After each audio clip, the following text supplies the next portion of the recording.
그 다음에 예, 제가 오늘은 4시까지만 방송을 하기로 해서요. 예, 다음 이야기로 넘어갈게요. 자, 이게 분위기가 너무 어두워서 예, 이 음악이 혹시 저작권에 저기 유튜브에서 될지 모르니까 참세상님 또 우리 양현니님 예, 외국 노래 하나 틀게요.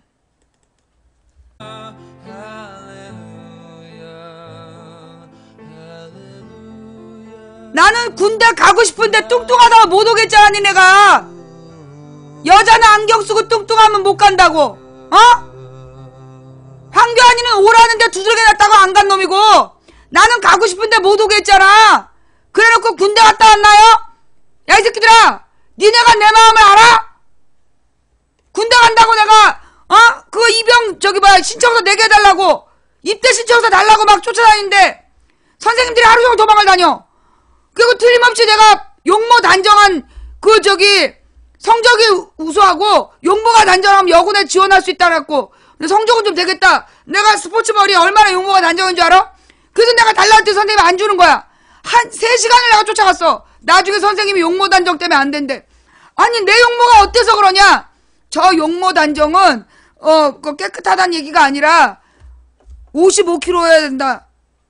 그 내가 아니 저기 박격포 들고 뛰려면 뚱뚱해야지 55kg가 어떻게 전쟁을 하냐고. 그랬더니만 여군은 그런 거 다 안 들고 있대. 나는 지금까지도 그게 왜 못 가게 했는지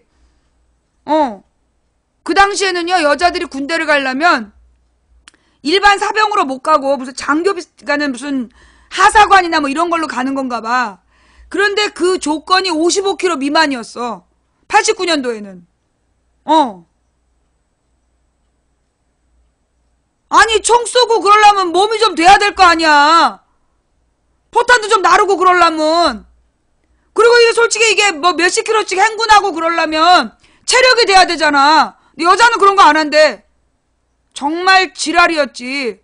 그러니까 그 당시에 여자는 그 군대의 무슨 장식품이었어. 그래갖고 군대를 못 가게 했었어요. 내가 왜 또 군대를 못 가게 하고 내가 왜 또 억울했냐면 우리가 대학교 졸업할 때 대학교에 이제 무슨 모집 채용 공고가 떠. 이제 그 기업들에서 그 입사 시험 보라고. 근데 거기에 조건이 뭔지 알아? 입사 지원 자격이 군필자여야 한다. 그래서 나는 건강한 남자는 군역을 필한 다음에 오란 얘기인 줄 알았어. 그게 그러니까 이제 아직 군대 안 간 애들 말고 군대 갔다 온 애들만 신청해라. 그리고 그러니까 나처럼 여자는 군역의 대상이 아니잖아.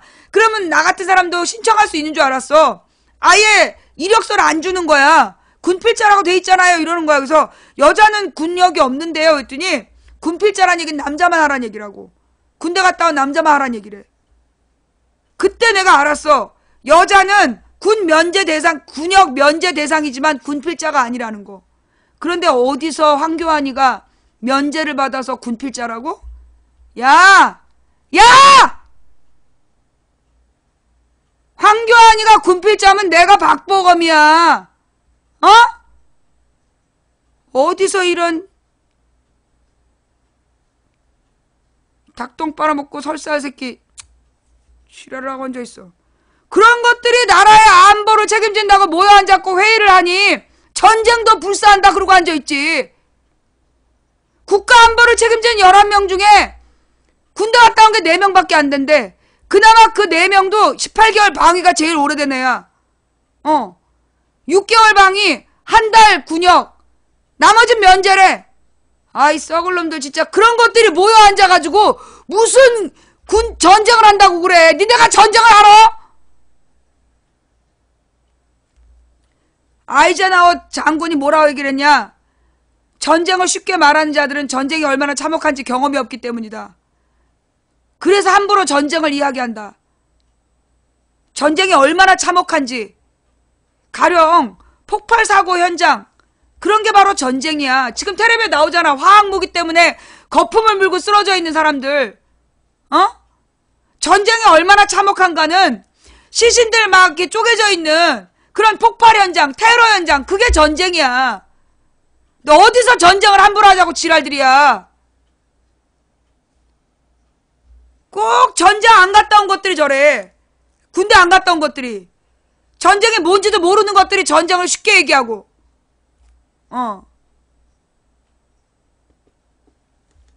자, 오늘은요, 이제 전쟁 얘기하는 거 내가 한마디만 마지막으로 할게. 요 전쟁 관련해서. 전쟁 얘기하는 애들이 사형을 찬성해. 그죠? 막 그 사형제도에 찬성하는 애들이 전쟁해야 된다고 얘기해. 그죠? 아니면 우리 게시판에 와갖고 전쟁 나나요? 계속 쓰는 애들이 사형에 또 찬성해. 그치? 이게 사형제도에 찬성하는 애들이 전쟁에도 찬성해요. 그리고 전쟁을 할 것 같으니까 겁이 나는 거야. 그러니까 얘네들의 기본적인 특성이 뭐냐면 사람의 목숨을 우습게 여기는 거야. 사람을 죽이는 거에 대해서 아무런 정서적인 고통이 없는 거야. 소시오패스 같은 기질이 있기 때문에 전쟁하자고 그러고 사형시키자고 얘기하는 거야.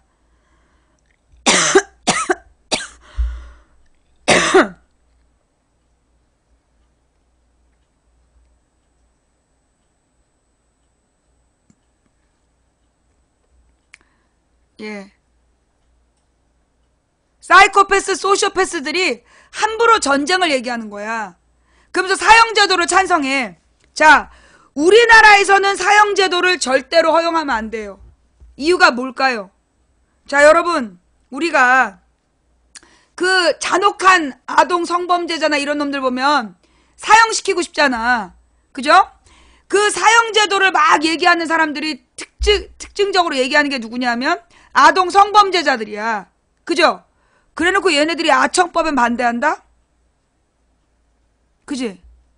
우리나라에서 아동 성범죄자들 아주 잔혹한 얘기를 막 기사로 갖고 오면서 이런 새끼들 사형시켜야 된다고 얘기해. 그래놓고 아청법엔 또 반대를 하는 거야. 맞지? 이 아동 청소년에 관한 보호법을 반대하면서 그러면서 또 이 아동 성범죄자 때문에 사형을 시켜야 된다고 주장을 하는 거야. 그런데 말입니다. 그래놓고 이 성폭행 당했다고 여자들이 신고하면 전현희 꽃뱀이라고 얘기해. 다 같은 인물이야.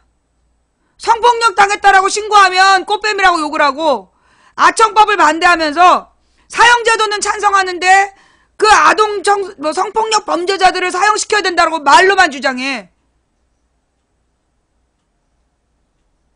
그러니까 이게 아주 말이 안 되는 것들이야.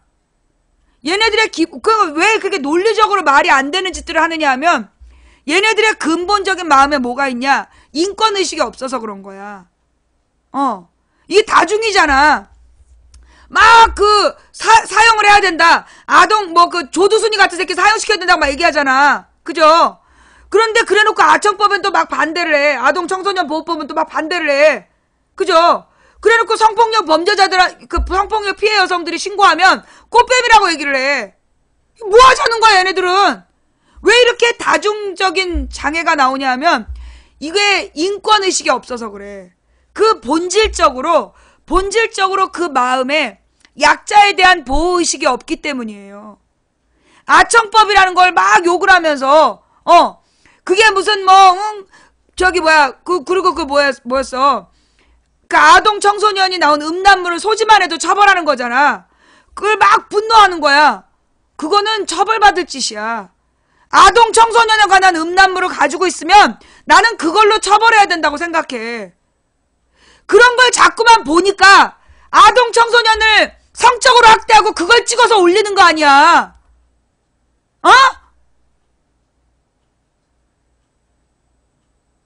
성폭력 범죄자에 대해서 처벌을 해야 되는데 이 나라는 성폭력 피해자를 네가 옷을 얇게 입고 다니까 그러지, 노출이 심하니까 그러지, 그러면서 비난을 해. 이게 전부 다 뭐냐면 얘네들의 마음속에 인권의식이 없어서 그래. 인권의식이 없어서 그래요. 아동이 나오는 성음란물을 보고 그걸 즐긴다면 그게 범죄지. 그런 놈들이 즐기니까 그런 아이들을 성학대하는 영상물을 제작하는 놈들이 있는 거야. 그래서 아동이 나오는 성 영상물을 갖고 있는 게 범죄인 거예요. 다른 선진국들도 그거 처벌합니다.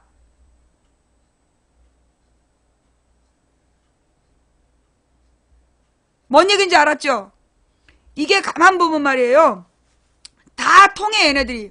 전쟁하자 이런 것들이 사형제도 찬성하고 그러면서 이 뭐 조두순 같은 놈은 사형해야 된다라고 얘기를 하면서 성범죄 성폭력 피해자들은 꽃뱀이라고 욕을 하고 아청법에 거품 물고 반대해. 그 5가지가 다 있는 놈이 이 소시오패스들이야. 얘네들의 특징이 이명박 박근혜를 지지한다는 거지. 요 5가지를 다 가진 애들이 이명박 박근혜를 지지해요. 이명박도 박근혜도 군대 안 갔다 왔어. 얘네들이 이제 차별금지를 반대하고, 예. 이거는 인권의 문제야. 자, 우리나라에서는 왜 사형제도를 하면 안 되냐 하면, 박근혜 아버지 박정희 시절에, 그리고 이승만 시절에, 빨갱이란 이름으로 너무 많은 사람이 죽었어요. 이승만 박정희 시대 합쳐서, 아니, 전두환까지 몇만 명이 죽었어. 제주도에서만 3만 명이 죽었다니까? 제주도 하나에서 3만 명이 죽고 본토에서 얼마나 많이 죽었겠어. 우리 육지에서는 빨갱이란 증거도 없이 죽었어. 박정희 때도 고문해가지고 고문해서 자백을 받아내고 그 자백을 근거로 해서 사형 선고를 내렸어. 그게 우리나라의 역사야.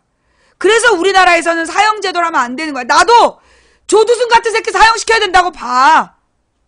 아동성 범죄자들 새끼들 진짜 나는 사형도 그냥 주사로 주면 안 된다고 봐. 그리고 무슨 화학적 거세 나 반대해. 나는요 화학적 거세라는 건 나 진짜 반대한 사람이야. 나는 물리적 거세를 해야 된다고 생각해. 손톱깎이로 놈의 거시기를 1mm씩 잘라가지고 뒤질 때까지 잘라서 피나게 해서 죽여야 된다. 나는 물리적 거세를 찬성하는 사람이야. 나는 화학적 거세 반대해. 손톱깎이로 이거 조사가지고 죽여야 된다고 나는 본 사람이야. 그런데 내가 왜 사형을 반대하느냐? 걔가 범인이란 증거가 없다면. 여러분 있잖아요. 지금 우리나라에 살인범이라고 형을 살고 있는 사람들 중에, 그리고 형을 살고 나온 사람들 중에 살인범이 아니었던 사람들 있잖아. 그 무슨 슈퍼에 들어가서 살인했다. 그렇게 얘기했던 사람들이 사실은 범인이 아니었잖아. 그거 얼마 전에 밝혀졌잖아요. 진범이 밝혀졌어. 그죠? 그 다음 이 사람들은 뭐 민간인이야. 민간인인데 죽이지 않았는데 죽였다라는 살인 누명을 쓰고 사형 선고까지 형을 사는 사람들이야. 근데 우리나라에서 이제까지 그 뭐라 그러나 사형 선고를 받았던 사람들 중에 박정희 때 그 울릉도 간첩 사건으로 간첩이라고 사형 선고를 받았어. 그 다음에 인혁당 사건으로 8명이 사형 선고를 받았어. 그리고 사형됐어. 다 무죄 나왔어. 어떡할 거냐고. 다 무죄야. 간첩이라고 벌써 다 사형을 시켰는데 무죄야. 간첩이었던 증거가 없어. 어떡할 거냐고. 우리나라의 이 수사와 그 법적인 과정이 정말 공정하다면 사형제도가 있을 수 있어요. 그런데 만에 하나, 단 한 명이라도 죄 없이 무고하게 사형당하는 사람이 있다면 문제잖아. 그건 우리 사회적인 공범이야. 박정희 시대 때 박정희를 찬양한 모든 사람들이 인혁당 피해자들의 공범이에요. 박정희는 살인자야. 박정희는 살인자야. 간첩으로 몰아서 죽인 살인자라고. 박정희를 찬양하는 사람들 그 살인의 공범이야. 무슨 얘기인지 알겠어요? 그래서 사형을 반대하는 거야. 그 다음 여러분 요즘에 그 유나이티드 항공 문제, 유나이티드 항공에서 그 베트남 의사를 폭행하면서 끌고 간 사건으로 온 세계가 난리도 아니에요. 그죠? 자, 그런데 이 문제 왜 일어났을까요? 유나이티드 항공은 국적기예요. 예. 국적기이기 때문에 한마디로 국가에 간판 달고 그 국가 마크 달고 하는 비행기야. 우리나라로 치면 대한항공 같은 거라고. 나라를 대표하는 비행기야. 항공사야. 맞죠? 자, 이렇다면 이 국적기는 그 나라를 상징하기 때문에 특히나 이 미국에서 그 수정헌법이라는 걸 굉장히 중시해. 그게 미국이란 나라가 그 상징이 뭐야? 미국의 상징이 뭐예요? 자유의 여신상이야. 그 자유의 여신상이라는 건 뭘 상징하느냐? 인권의 자유를 얘기하는 거야.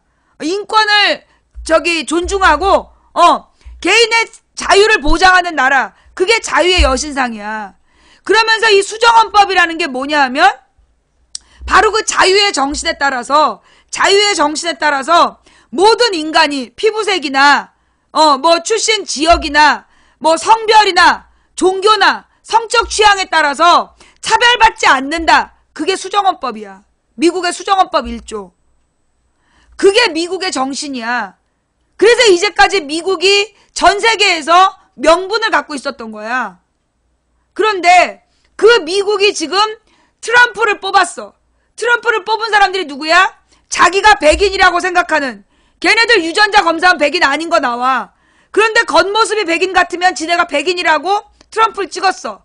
그러면서 이 트럼프를 찍은 자들의 특징이 뭐냐 하면 인종차별주의자들이야. 그러면서 그 유색인종들이 우리의 일자리를 뺏고 있다. 그런 아주 무지한 가짜뉴스에 속아가지고 트럼프를 지지했단 말이야. 그죠? 그러면서 얘네들이 지금 미국에서 이 트럼프의 미친 짓에 열광을 해주는 거예요. 트사모들이. 그러니까 트럼프가 지금 하는 짓이 뭐냐? 얼마 전에 시리아에 살인가스 테러가 있었어. 그런데 그 살인가스를 공격한 게 누구라는 증거가 나왔어요? 범인 잡았어요? 범인 못 잡았어. 그 시리아 정부군이 그랬다라는 게 미군의 주장인데 시리아 정부군이 그랬다는 구체적인 증거가 안 나왔어요. 그죠? 그런데 그 살인이라는 그 가스를 화학 공격을 했다고 그러면서 남의 나라 시리아에다가 미군이 폭격을 했어.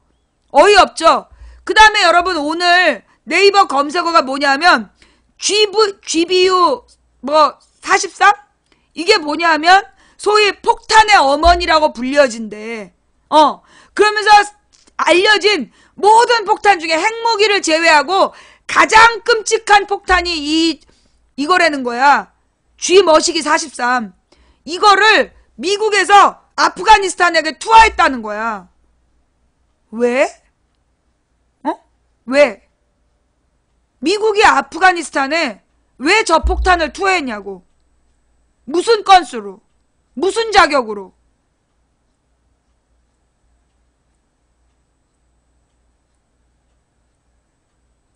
이거 오늘 쐈다니까.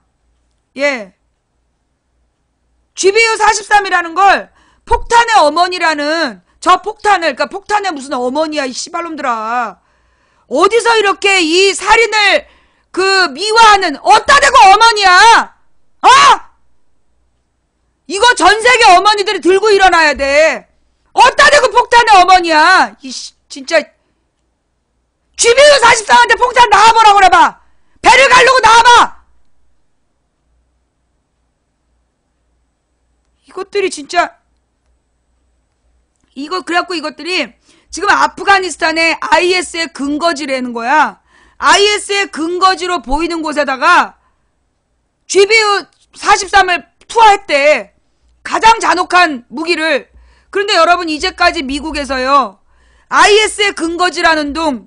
그러면서 폭격했는데 진짜 제대로 잡은 적 있어 없어? 없어. 대부분이 오폭이었어. 그거 알죠? 미국은 수시로 오폭을 해. 지금 그 GBU 43이 떨어진 데가 IS의 근거지란 증거 내놔봐. 미국은 지금 두 가지를 내놔야 돼. 그 시리아 화학 무기를 쓴 게 누군지 범인에 대한 증거. 그리고 아프가니스탄의 그 IS의 근거지라는 증거를 대라고. 그런 증거도 없이 그 무지막지한 폭격을 지금 하고 있어. 이게 왜 그랬냐? 미국은 인권을 존중하고 자유를 숭상하는 나라라는 그 명분을 가지고요. 그동안 지난 20세기 때 미국이 세계의 경찰 노릇을 했어요. 그런데 지금 미국은 세계의 경찰 아니야. 인권을 존중하지 않아. 유나이티드 항공 사건이 그걸 상징적으로 보여주는 거야. 미국은 더 이상 인권을 존중한 나라가 아니야. 개인의 자유를 보장한 나라가 아니야. 따라서 니네가 다른 나라에다 폭탄을 집어던질 어떠한 명분도 어떠한 지위도 없어. 자격도 없어. 이 씹새들아. 그냥 너네는 깡패야. 그걸 줬다고 검색하고 자빠진 새끼들 또 누구냐고. 어? GBU-43 폭탄의 어머니. 그러면서 검색한 년놈들은 누구냐고.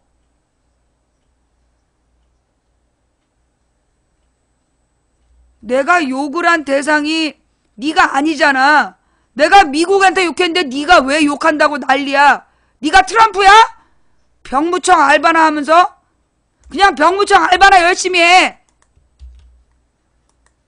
아니 미국에 쓸데없이 폭격하는 놈들 욕하고 있는데 네가 왜 난리야.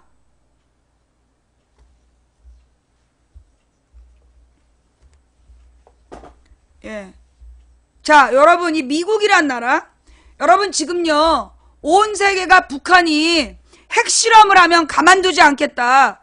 그러면서 뭐 내일 북한에서 핵실험을 하면 뭐 끝장을 내겠다라고 막 얘기를 하고 있잖아요. 전 세계에서 핵실험 제일 먼저 한 게 누구예요? 여러분 전 세계에서 핵실험 제일 먼저 한 게 누구야? 미국이잖아. 미국이야 미국.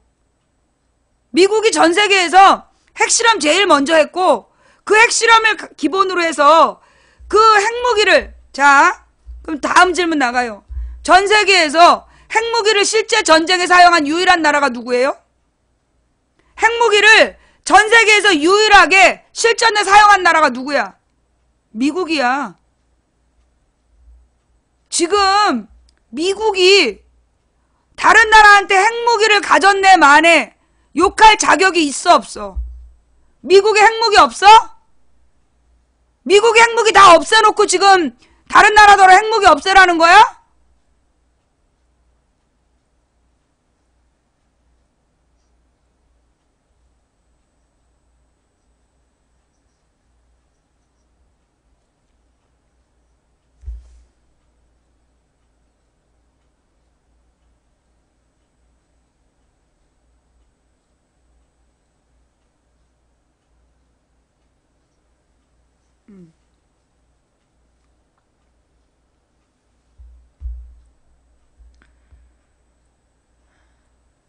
여러분 지금요 미국은 핵잠수함을 갖고 있는 나라예요. 핵무기가 세계에서 제일 많은 나라고요. 그리고 무엇보다 전 세계에서 유일하게 핵무기를 실전에 쓴 나라야. 그런 나라에서 지금 다른 나라더러 핵무기 갖지 마라. 그럴 자격이 있냐고. 없어. 그 다음 전 세계에서 유일하게 미국이랑 휴전 중인 나라가 누구야? 전 세계에서 유일하게 미국이랑 휴전 중인 나라가 누구야? 북한이야. 우리랑 휴전 중인 게 아니라 미국이랑 휴전 중이야. 북한은. 그러면 지금 북한은 전 세계에서 제일 핵무기를 많이 갖고 있는 미국, 유일하게 핵무기를 진짜 실전에 썼던 미국하고 전 세계에서 유일하게 단독 휴전 중이야. 그런데 왜 우리는 북한한테만 욕을 하냐고. 그러면 북한이 핵을 가져야 되나요? 그렇게 얘기하면 또라이 새끼지. 찌질이고. 이 찌질한 또라이야. 지금 북한이 핵을 가져야 된다는 얘기가 아니잖아. 우리가 다 같이 외쳐야 되는 건 뭐냐 하면 미국도 핵무기를 버리라고 얘기해야 되는 거야. 미국과 북한이 똑같이 핵무기를 버려라. 왜? 지금 미국 미친 김정은이랑 미친 트럼프랑 핵무기 날리면 제일 손해보는 게 누구야? 남한이야. 왜 내가 미친 김정은 트럼프 때문에 우리가 핵무기의 위험 속에 살아야 되냐고. 전 세계의 핵무기를 없애야 된다고요. 전 세계 핵무기를 없애는 세계 비핵화를 우리가 주장해야 되는 거야. 우리도 핵무기를 가져야 된다. 이 또라이 새끼들아, 그런 얘기를 할 때가 아니라 미국도 핵무기를 버리고 북한도 핵무기를 버리고 너네 둘 다 핵 버려 이 씹새들아 라고 얘기해야지 되는 거야. 우리가 핵전쟁이 일어나면요 누가 그러는 거야. 전쟁 날까봐 사재기 한다고. 너 인터넷 마트 운영하는 애지. 인터넷으로 그 저기 홈쇼핑 운영하는 애지 너. 그래가지고 너 그 생필품 좀 팔아보려고 떨이로 그 물건 사재기 해봤자 핵폭탄 터지면 아무것도 아니야. 너네 싱크대에서 100골로 발견돼. 지금 전쟁이 일어나면 그런 그 화학탄 뭐 핵무기 사재기 해봤자 써보지도 못하고 죽어. 뭐하러 사재기를 하냐고. 전쟁 나면 그냥 우린 다 뒤지는 거야.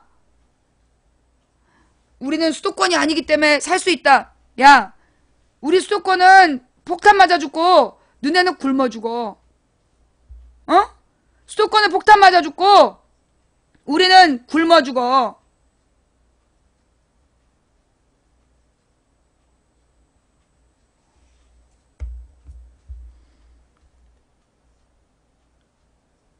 그러니까 선제 타격을 해야죠. 이런 이 썩을놈아.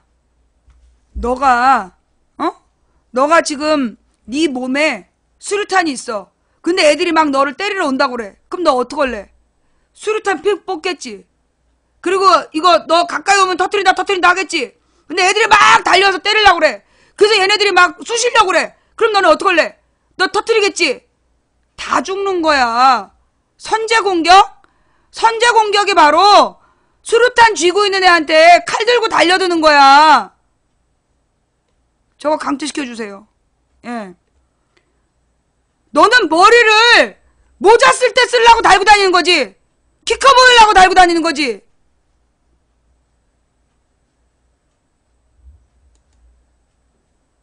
저거 어디 갔어? 조금 아까 봤는데. 객관적 머시기. 이름은 또 객관적 분석이야. 너 객관적의 뜻은 알아? 가만있어 봐. 선제 공격 거 누구냐? 너는 블랙이야. 너무 무식해서. 여러분 왜 뭐라 그러니? 왜 가자지구에서 테러 사건이 일어난지 알아요? 가자지구에서 테러 사건이 참 많았어. 근데 그 테러 사건들이 물론 조작도 있을 거야. 근데 그 많은 그 중동인들이 테러를 일으키는 원인이 뭐냐면 대부분 자기 가족을 다 잃고 모든 생활수단을 다 잃은 사람들이 마지막으로 자기가 죽으면서 복수하는 거야. 그게 테러야. 즉 테러라는 건 아무것도 더 이상 잃을 게 없는 사람이 자기의 죽음을 혼자 죽지 않겠다. 그게 테러 사건이거든. 그게 자살 테러야. 그게 자살 테러라고. 그런데 지금 북한은 잃을 게 없어. 김정은이 어디 다른 나라로 도망가서 살 수 있어? 걔 못 살아. 어차피 북한을 나오자마자 어디선가 스나이퍼가 쏜 총에 맞아 죽을걸? 참수한다고 목을 딴다 그럴걸? 그러니까 어차피 김정일이 선택할 수 있는 방법은 죽는 거밖에 없는 거야. 그러면 죽을 때, 자, 얘가 선택할 수 있는 방법은 죽는 거밖에 없어. 그러면 어떻게 죽는 게 가장 효과적일까? 걔 입장에서. 혼자 죽지 않는 거야. 혼자 죽지 않고 다 같이 죽자. 그게 그런 뜻이야. IS 테러는 그거는 그 뒷배가 있는 대자본에서 만든 그 테러이고, 가자지구나 이런 데서 팔레스타인 자치기구에서 벌어지는 테러는 대부분 잃을 게 없는 사람들이 완전히 망한 다음에 자기 목숨을 바치면서 다 같이 죽는 그런 테러거든. 예. 그러니까는 이게 지금 김정은이는 왜 그 김대중 노무현 정부 때 김정일이를 설득해서 왜 평화조약을 맺으려고 했느냐. 얘네들의 전술이 뭐냐면 그 벼랑 끝 전술이라는 거야. 나 죽을 건데 혼자 안 죽겠다. 그게 북한에서 핵을 개발한 이유야. 북한이 핵을 개발한 이유가 뭐냐면 혼자 죽지 않겠다. 남한이랑 같이 죽겠다는 거야. 그래서 그 북한을 설득하느라고 우리가 핵무기를 다 버리면, 네가 핵무기 버리면 우리가 먹여 살려줄게. 그거였어. 그거 몰랐지? 김대중 노무현 때 한 일이 뭐였냐면 네가 핵무기를 버리면 너 그 경제 지원 해주겠다. 그래서 나온 게 두만강 프로젝트 이런 거예요. 두만강 개발 사업. 그래서 세계 자본이 북한에다가 경제 지원을 해주는 조건으로 북핵을 제거하는 거였어. 그래서 2008년 여름에 약속대로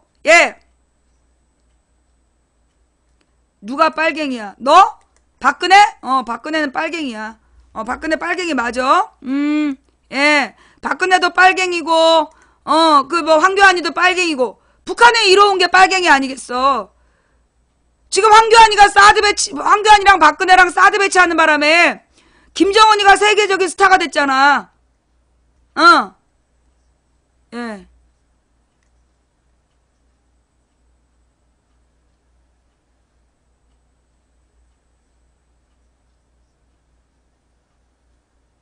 자, 저 중계방에 와서 떠드는 것들 때문에 얼리고 할게요. 자, 그래서 이제 김대중 정부 때 이 웃기는 게 뭐냐면요. 여러분 김정일이가 김대중 대통령이나 노무현 대통령한테 각별한 대우 안 했어요. 그거 알아요? 김정일이 노무현 대통령한테 뭐 한 건 하고 오셨수다 이러면서 비웃었다니까. 판문점으로 걸어서 갔단 말이야. 김정일 만나러. 근데 한 건 하고 왔다는 둥 그러면서 비아냥거렸어. 김정일이가 노무현 대통령 얼마나 모욕적으로 굴었는지 몰라. 그리고 그 김대중 대통령한테도 그렇게 각별하게 대우하지 않았어.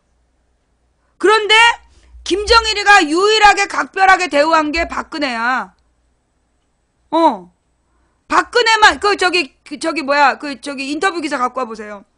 박근혜가 갔다 와갖고 인터뷰를 했어요. 우리 언론하고 한국 언론하고 뭐라고 인터뷰를 했냐. 김정일이 자기 아버지랑, 그러니까 김정일의 아버지가 김일성이잖아. 박근혜 아버지가 박정희고, 박정희하고 김일성이 선친들 간의 관계가 있어서 김정일이 자기한테 각별한 대우를 해줬다. 그렇게 인터뷰를 했어. 예. 여러분들이 분명히 알고 계셔야 돼요. 한번 볼까요?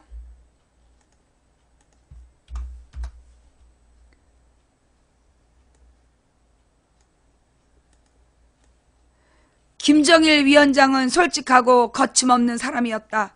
김 위원장의 화법과 태도는 인상적이었다. 내가 만약에 이런 말을 했으면 내가 지금 이석기 옆방에 들어가 있는데 이 말은 누구의 말이냐? 박근혜가 한 말이야. 박근혜가 그 당시에 누구니? 뭐 절망은 어쩌고 저쩌고 이러면서 자기 자서전에다 쓴 말이야. 김정일 만난 다음에. 박근혜가 김정일을 만난 다음에 니네가 빨갱이 얘기 안 했으면 내가 이걸 안 틀었어. 네가 중계방에서 나한테 자꾸만 빨갱이가 어쩌네 이러니까 내가 이걸 틀었다니까. 박근혜가 이랬다니까. 김정일 위원장은 솔직하고 거침없는 사람이었다. 김정일 위원장의 화법과 태도는 인상적이었다. 이거 실화야. 박근혜 자서전에 나온 거야. 예. 그 다음에 또 뭔 얘기를 했냐면 김정일 위원장은 서로 마음을 열고 이끌어낸 약속들을 가능한 한 모두 지키려고 노력하는 모습을 보였다. 이것도 그 자서전에 나와. 그 다음에 김정일 위원장이 전용기를 보낸 걸, 그러니까 김정일이가 박근혜한테 전용기를 보냈다니까? 이건 노무현도 못 받고 김대중도 못 받아본 대우야. 전용기를 보낸 걸 언급하면서 각별한 대우를 하는구나 하고 생각이 들었다. 김정일 위원장과의 면담 일정을 전해들은 뒤에 가슴이 뛰긴 했어도 그렇게 긴장되지는 않았다. 가슴이 뛰었대잖아. 김정일 위원장과 첫 만남이라고 하지만 선친들 간의 과거 역사가 있어서 그런지 모든 것을 탁 터놓고 허심탄회하게 얘기할 수 있었다. 그러니까 우리는 김일성이랑 박정희가 완전히 적인 줄 알았는데 모든 걸 탁 터놓고 허심탄회하게 얘기하는 사이였대잖아. 몰랐지? 김정일 위원장은 남한 정치에 대해서도 해박한 지식을 갖고 있었다. 이 찬양 고무죄야 이거. 답방 약속과 관련해서 김정일 위원장이 약속을 지킬 것이란 느낌을 받았다. 근데 답방 안 했거든? 뭔가 다른 약속을 지킬 거란 생각이겠지?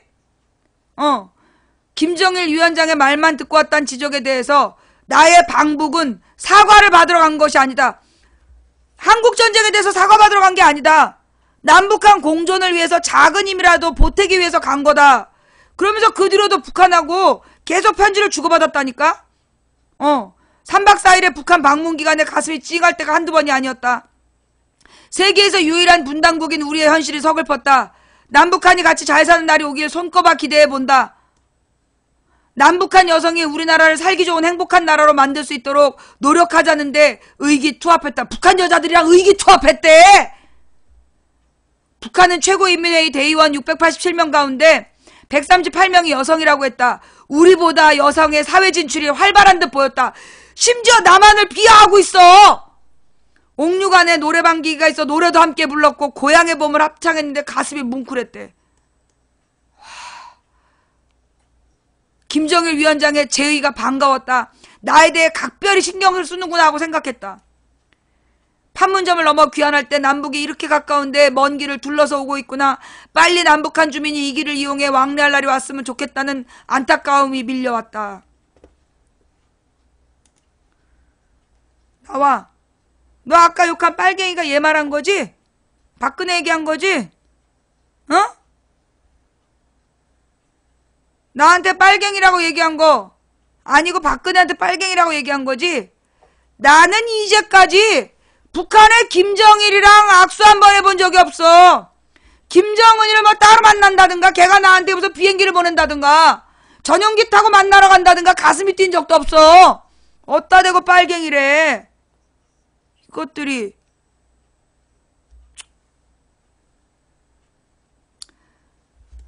그 다음에 이 저기 박근혜의 대북 비선이 김정남이었다.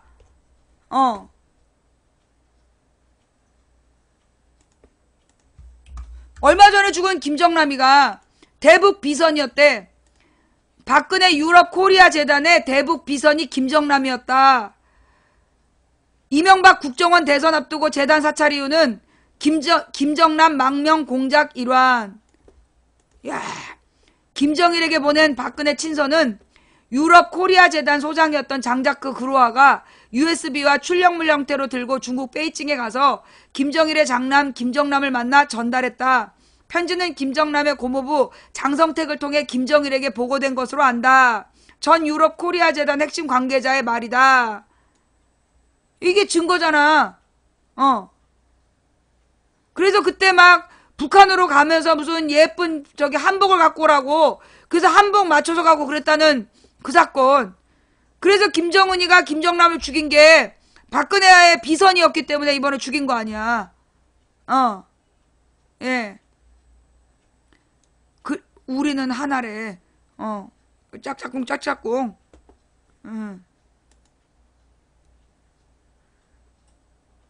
자, 그런데 우리 국민들더러는 빨갱이 그 죄 없는 젊은이들을 북한을 찬양 고무했다고 그러면서 얼마나 감옥에 가두고 괴롭혔어. 고문해서 간첩 증거 조작해갖고 죽이고. 또 이런 얘기도 있지. 나는 지금 태극기 들고 집회한 사람들이 나는 꼭 읽어야 될 기사가 이거라고 생각해. 이 박근혜가 무슨 짓을 했냐. 정몽준 박근혜와 얼굴 붉힌 이유 비화 공개. 나의 도전 나의 열정 자서전을 펴내. 한나라당 정몽준이 4일 그 자서전 나의 도전 나의 열정을 펴냈는데 여기에 보면 박근혜하고 얼굴을 붉혔던 비화가 소개됐다. 정몽준이 소개한 박근혜와의 비화는 2002년 9월 남북한 축구 경기, 2009년 자신이 당대표로 있을 때 박 전 대표와 단독 회동 및 세종시 특위 구성을 놓고 불거진 일화인데 두 사람의 첫 충돌은 2002년 9월 남북한 축구 경기 때였다. 박근혜가 2002년 5월에 북한을 방문, 김정일 국방위원장을 만나서 남한에서 남북한 축구 경기를 개최하자고 합의했고 당시 대한축구협회 회장이었던 정몽준에게 경기 개최를 요구했다는 것이다. 정 전 대표는 국가대표급 프로 선수들의 연봉은 프로 구단이 주는 것이고 프로 축구 경기 일정도 빡빡해서 협회가 마음대로 선수들을 불러낼 수 있는 게 아니었다며 당시 조중연 협회 전무가 박근혜를 찾아가서 복잡한 사정을 설명했는데 박근혜는 화를 펄펄 냈다고 한다. 그리고 박근혜가 점심 식사를 하면서 직접 설명을 했으니 박근혜는 마찬가지로 반응을 보였고 할 수 없이 각 프로구단의 통사정에서 간신히 대표팀을 소집했다.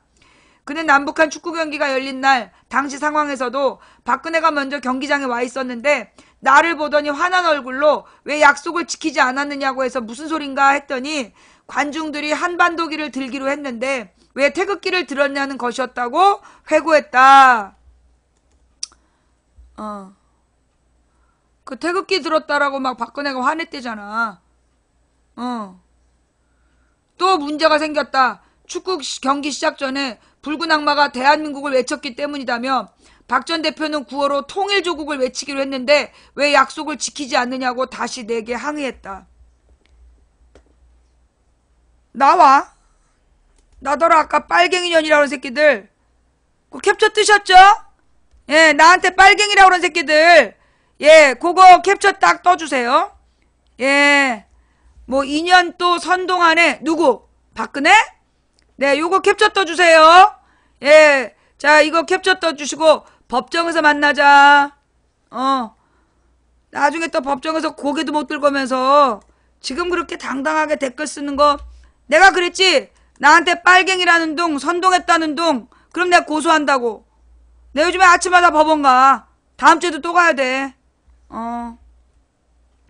자, 그 다음, 아이고, 시간이. 다음 이야기는요, 예. 내가 오늘 일찍 끝내려고 했는데, 잠깐만 기다려봐봐.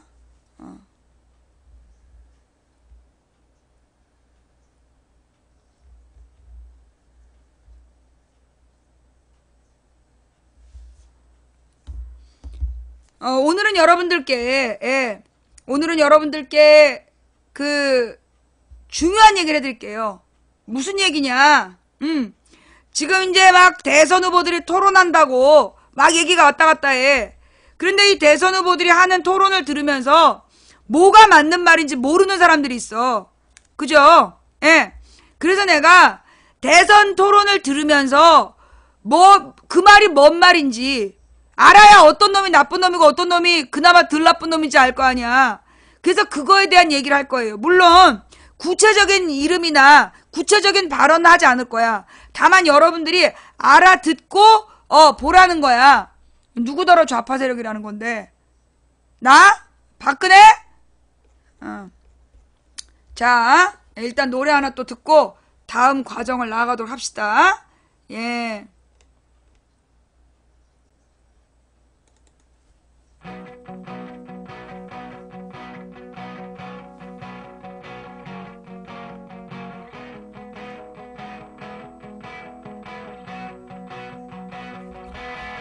내 모습이 보이지 않아 앞길도 보이지 않아 나는 아주 작은 애벌레 살이 터져 화장실 갔다 올 때가 노래 듣고 있어요. 한 번 두 번 다시 나는 아름다운 나비 날개를 활짝 펴고 세상을 자유롭게 날 거야 노래하며 춤추는 나는 아름다운 나비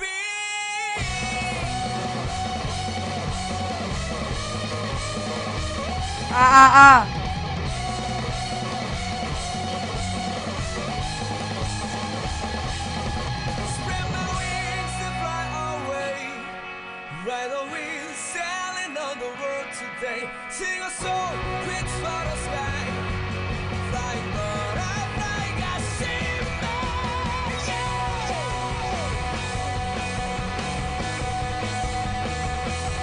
I wanna fly away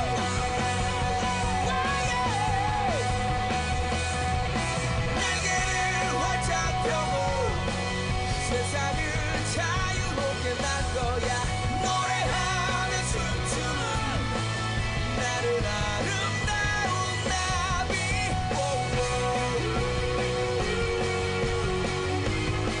어제 토론회 얘기하면 블랙이야. 어제 토론회 얘기하면 블랙이야. 대선 후보에 대한 어떤 얘기도 하지 마. 자.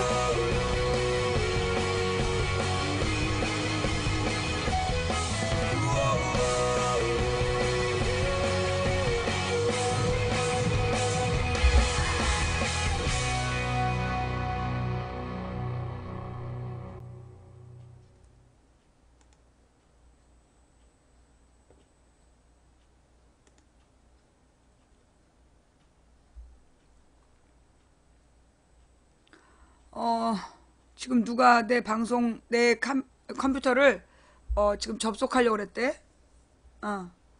예.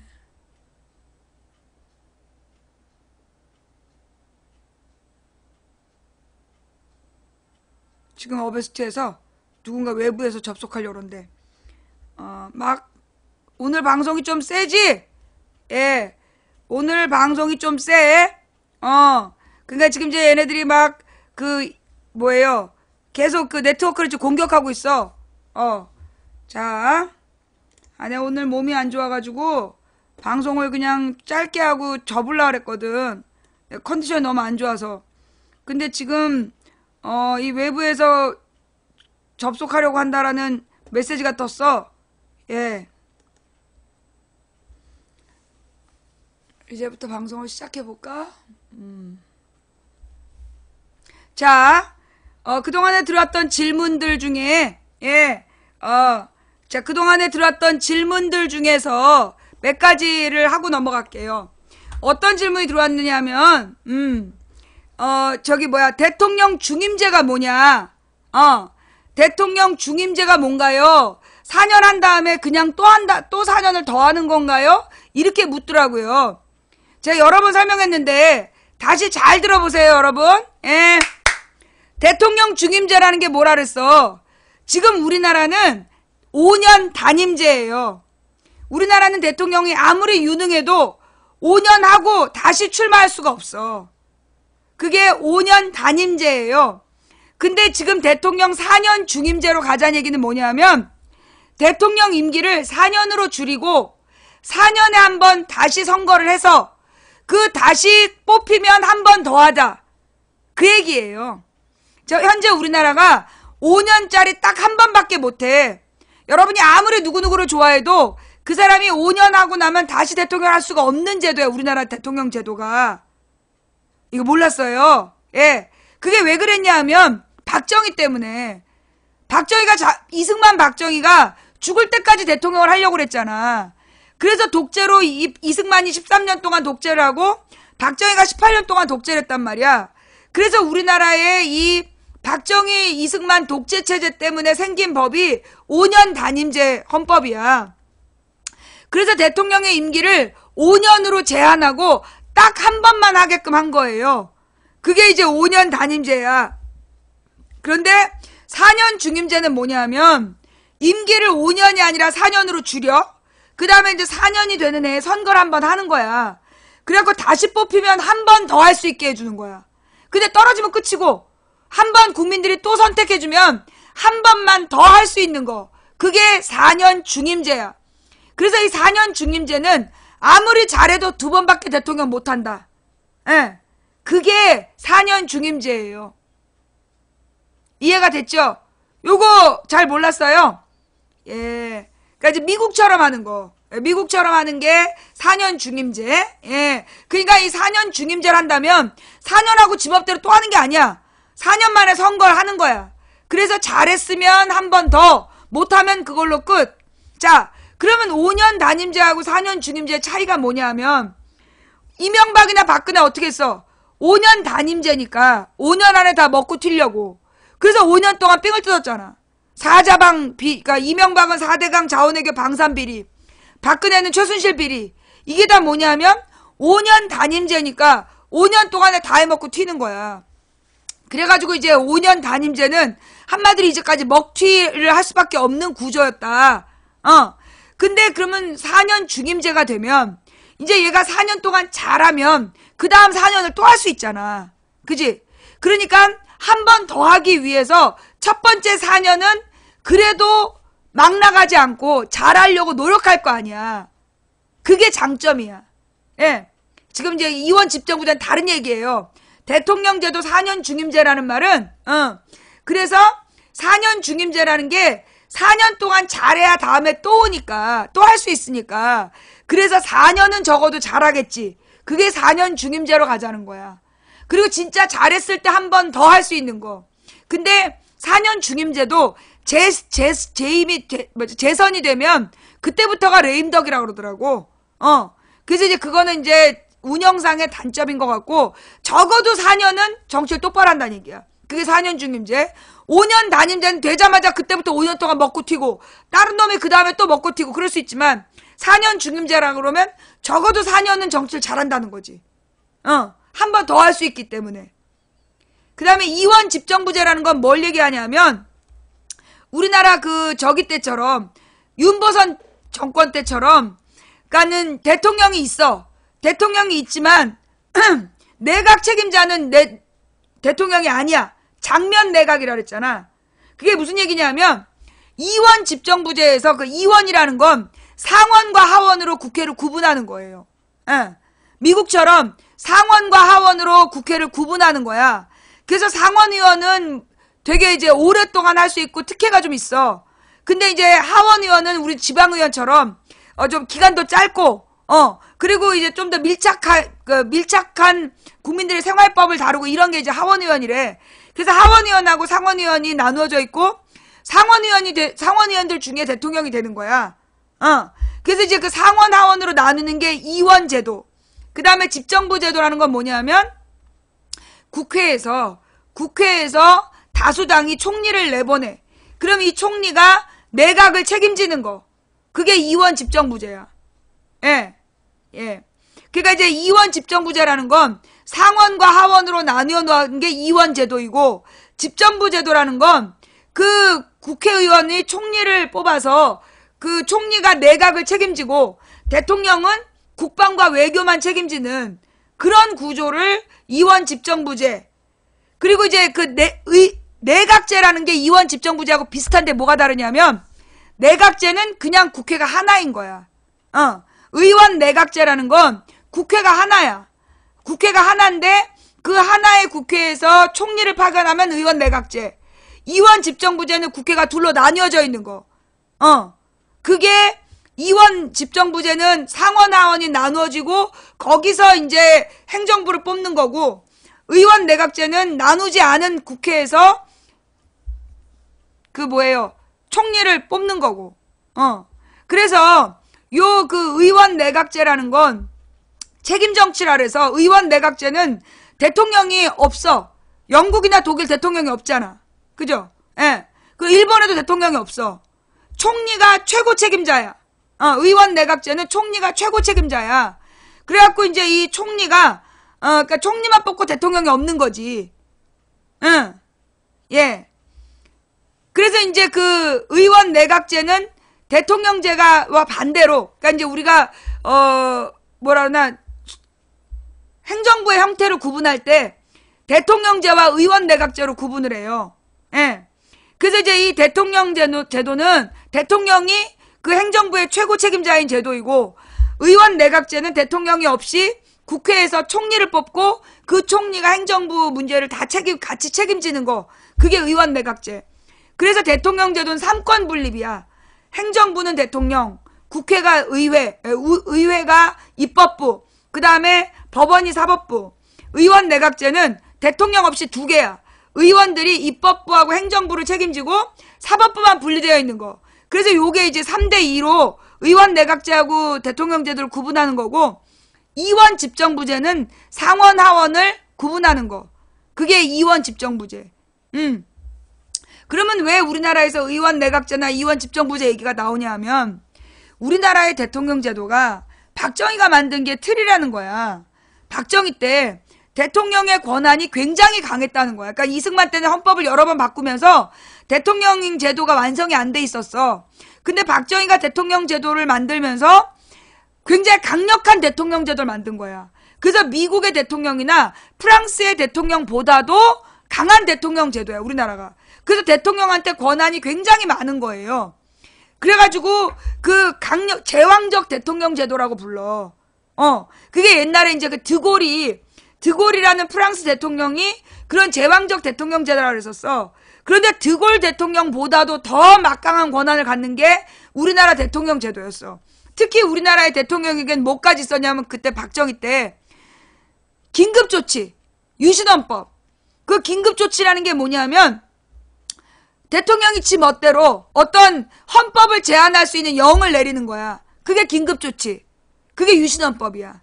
그래서 프랑스의 드골이 가장, 그러니까 미국 대통령보다 프랑스 대통령이 강력한 권한을 갖고 있었는데, 그 프랑스 대통령도 갖지 못한 헌법 제한권, 그거를 대통령이 가졌던 게 박정희식 독재. 그래서 그 이제 의원 내각제를 얘기하는 사람들은 대통령의 권한이 너무 강한데, 이번에 박근혜처럼, 이명박처럼, 지금 이명박 박근혜 모순은 어디서 생긴 거냐면 대통령이 다 지멋대로 할 수 있는 거야. 통제할 수 있는 방법이 없었다는 거지. 이번에 탄핵 과정도 봐봐. 아슬아슬했잖아. 그런 것처럼 우리나라의 대통령을 통제할 방법이 없다. 그러니까 대통령의 권한을 나누어야 된다. 그래서 총리를 의회가 뽑아서 내각을 책임지고, 만약에 그 총리가 정치를 잘못하면 내각이 총사퇴하면서 의원 선거를 다시 하자. 그렇게 하는 게 이제 의원 내각제야. 대통령은 따로 뽑아서 그 국가를 대표하고 국가 원수의 기능, 그 다음에 외교하고 국방만 담당한다. 그렇게 하자는 게 이제 의원 내각제 주장자들의 주장이에요. 그래서 권한을 나누자는 거. 그러면 이제 노무현이나 문재인 같은 사람은 뭘 얘기하냐면 4년 중임제와 책임총리제. 4년 중임제와 책임총리제를 얘기하는 거야. 그게 무슨 얘기냐면 대통령을 4년 중임제로 가고 지금처럼 대통령이 행정부의 최고 수반을 맡고 대신에 총리에게 내각 결정권을 주는데 그 총리를 의회에서 선출하는 걸로 가자. 그래서 이 의회의 그러니까는 의회의 지명을 받아서 대통령이 임명을 하고 이 총리에게 모든 권한을 줘서 얘가 내각을 구성할 수 있는 권한을 다 주겠다. 그게 책임총리제도. 예.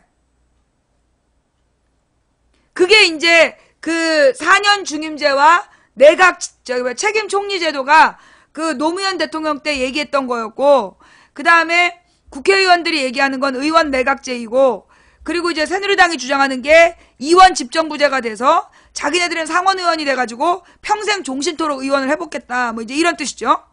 예. 자, 그 얘기가 하나 있었고, 혹시 제 설명이 잘못된 게 있으면 고쳐주시고요. 저는 그렇게 알고 있어요. 다음 질문 아까 좌파 우파 얘기가 나왔어. 그 다음 오늘 아침에 누가 나한테 질문을 했어요. 망치 부인은 친여예요 친야예요 이런 얘기를 했단 말이야. 자, 여러분, 이 중요한 얘기니까 얼리고 할게요. 우리나라에서는 보수하고 진보를 나누는 기준이 잘못되어 있어요. 이제 보수하고 이제 좌파 우파란 얘기를 궁금해했잖아. 좌파 우파 설명부터 해줄게요. 좌파 우파 좌익 우익 그 말이 언제 나온 거냐면 이게 프랑스 혁명에서 나온 말이야. 이제 소위 시민혁명이라고 얘기하면 이게 이제 민주주의를 만드는 과정을 얘기하고, 시민혁명은 세 가지가 있었어요. 영국의 시민혁명, 미국의 시민혁명, 프랑스의 시민혁명. 그래서 요 세 가지 혁명을 순서대로 거쳐서 민주주의가 완성되는 거야. 근데 영국의 혁명이 또 두 가지로 나누어져요. 첫 번째가 청교도 혁명, 두 번째가 명예혁명. 그래서 청교도 혁명은 크로멜의 독재라는 단계를 거쳐서 이 크로멜이 나중에 권력을 가진 다음에 좀 변질이 되는 거야. 그리고 막 독재를 해. 그래가지고 이제 크로멜 세력을 몰아내고 다시 왕정이 부활이 됐는데 이 왕들이 또 독재를 해. 그래가지고 그 왕을 쫓아냈던 게 명예혁명. 피 한 방울 안 흘리고 왕을 퇴위시키고 왕을 바꾸는데, 왕을 바꾸면서 뭘 했냐면 왕은 존재하나 통치하지 않는다. 그게 권리장전이라는 거야. 권리장전이라는 문서를 통해서 왕은 존재하지만 통치하지 않는, 한마디로 입헌군주제. 그래서 왕은 그냥 형식적이고 상징적인 존재로 존재하고 통치는 총리가 한다. 이게 이제 영국의 시민혁명이었고, 그 다음에 이제 미국의 독립혁명은 뭐냐면 영국으로부터 식민지 미국이 독립하기 위한 전쟁을 해요. 그래가지고 얘네들이 독립선언서라는 문서를 남기면서 그 대통령의 삼권분립 정신, 인권 존중 뭐 이런 얘기를 하는 게 미국의 독립혁명이야. 그때 미국의 독립혁명으로 프랑스의 라파이에트라는 장군이 가서 지원을 했어. 그러면서 그 프랑스에서 미국의 독립을 축하하면서 만들어준 조각이 자유의 여신상이야. 자유의 여신상을 만들어준 게 프랑스예요. 그리고 이제 그래서 그걸 보고 들어온 프랑스인들이 그때 이제 미국의 독립혁명을 보고 와가지고 가만히 보니까 프랑스가 성직자하고 귀족은 놀고 먹고 모든 재산을 가지고 놀고 먹고 세금을 안 내. 근데 평민들만 세금을 많이 내. 그래서 모든 세금을 공평하게 내자. 그리고 세금을 결정하는 건 그 삼부회의라 그래갖고 성직자회, 귀족회의, 평민회의 새로 의회를 나눠갖고 거기서 결정을 한 다음에 총 몇 대 몇이냐? 그럼 성직자랑 귀족들이 평민이 내라? 그럼 2대1. 그래서 맨날 평민이 낸 거야. 그래서 삼부회의를 다 없애고 만민 평등한 국민의회를 만들어서 거기에서 세금을 규정하자. 이렇게 나온 게 프랑스 대혁명이야. 그래서 이제 이 프랑스 대혁명이 완성돼서 지금의 민주주의 체제가 이제 만들어지는 건데 프랑스 대혁명이 200년 가요. 한 번에 완성된 게 아니야. 일단 이제 이 프랑스 혁명을 주도했던 사람들이 누구냐 하면 자코뱅당이라는 사람들이야. 자코뱅당이 누구냐면 그 로베스피에르라는 사람인데 이 사람이 이제 급진주의자였어. 그래갖고 이제 얘가 단두대 정치라 해서 이 자기 의견에 반대되는 구체제 옛날 그 프랑스의 왕정으로 돌아가자고 얘기하면 단두대에 막 당강당강 딸라 죽였던 게 로베스피에르야. 그리고 이제 그 로베스피에르에 맞선 사람들이 이제 왕정인데 먼저 이제 그 전에 그 유명한 마리 앙뚜아네트가 나오는 거야. 이 마리 앙뚜아네트가 루이 16세 부인이었는데 얘가 오스트리아 황녀 출신이야. 근데 이제 얘가 프랑스로 시집을 가가지고 되게 매력이 없는 남자랑 살면서 한눈을 팔고 호화 사치 생활을 하는 거지. 그러면서 이제 그 호화 사치 생활을 하면서 국가 재정이 문란해져. 그러니까 이제 국가 재정이 무너지니까 세금을 더 거두려고 그 프랑스 시민들한테 막 세금을 더 거두려고 하다가 이 시민들의 근데 그 당시에 시민들은 장자크 루소 이런 사람들한테 인권의식을 교육을 받은 거야. 그래서 이제 이 마리 앙뚜아네트가 너무한다. 이래갖고 그리고 이제 이 마리 앙뚜아네트 스캔들이 있었어. 그래서 그것을 열받은 시민들이 그 1789년 7월 14일에 바스티유 감옥을 습격하면서 프랑스 대혁명을 시작을 해요. 근데 이제 시작을 해가지고 만든 게 국민공회라는 거야. 그래서 이제 그 국민공회인가를 만들어 놓고 그때 이제 사람들이 다 모였어. 국민 대표들이. 근데 모였는데 로베스피에르하고 같이 젊은 평민 출신들이고 새로운 민주주의 체제로 가야 된다. 공화정으로 가야 된다. 그런 사람들이 왼쪽에 모여앉고 그 다음에 왕정을 다시 복구해야 된다. 루이 16세하고 마리 앙뚜아네트를 단두대에서 죽였는데 그리고 난 다음에 그 후손을 다시 왕으로 세워서 왕정으로 돌아가야 된다라고 얘기했던 사람들이 오른쪽에 앉았어. 그래서 이제 그 당시에 오른쪽에 있는 우파는 옛날 체제로 살아가자라는 사람들. 그래서 보수, 과거를 지키려고 하는 사람들. 그리고 얘네들 전부 다 카톨릭이었어. 구교. 그리고 이쪽에 왼쪽에 앉아 있었던 애들이 평민이었고 그 다음에 개신교 신자들이었고 그리고 이제 얘네들은 새로운 체제로 가야 된다. 체제를 부정하는 애들. 그래서 얘네들이 좌익, 얘네가 우익, 좌파, 우파의 개념이 생긴 거야. 그래서 그 좌파란 어떤 개념이냐? 진보적으로 세상을 바꿔나가야 된다. 그래서 진보 개혁 세력을 상징하는 말. 우파라는 말은 당시 프랑스의 왕당파, 과거의 체제를 유지하고 지키려는 자들. 그게 그 보수 우파의 특징이야. 알아들어요? 이게 좌파 우파의 의미야. 만들어진 배경.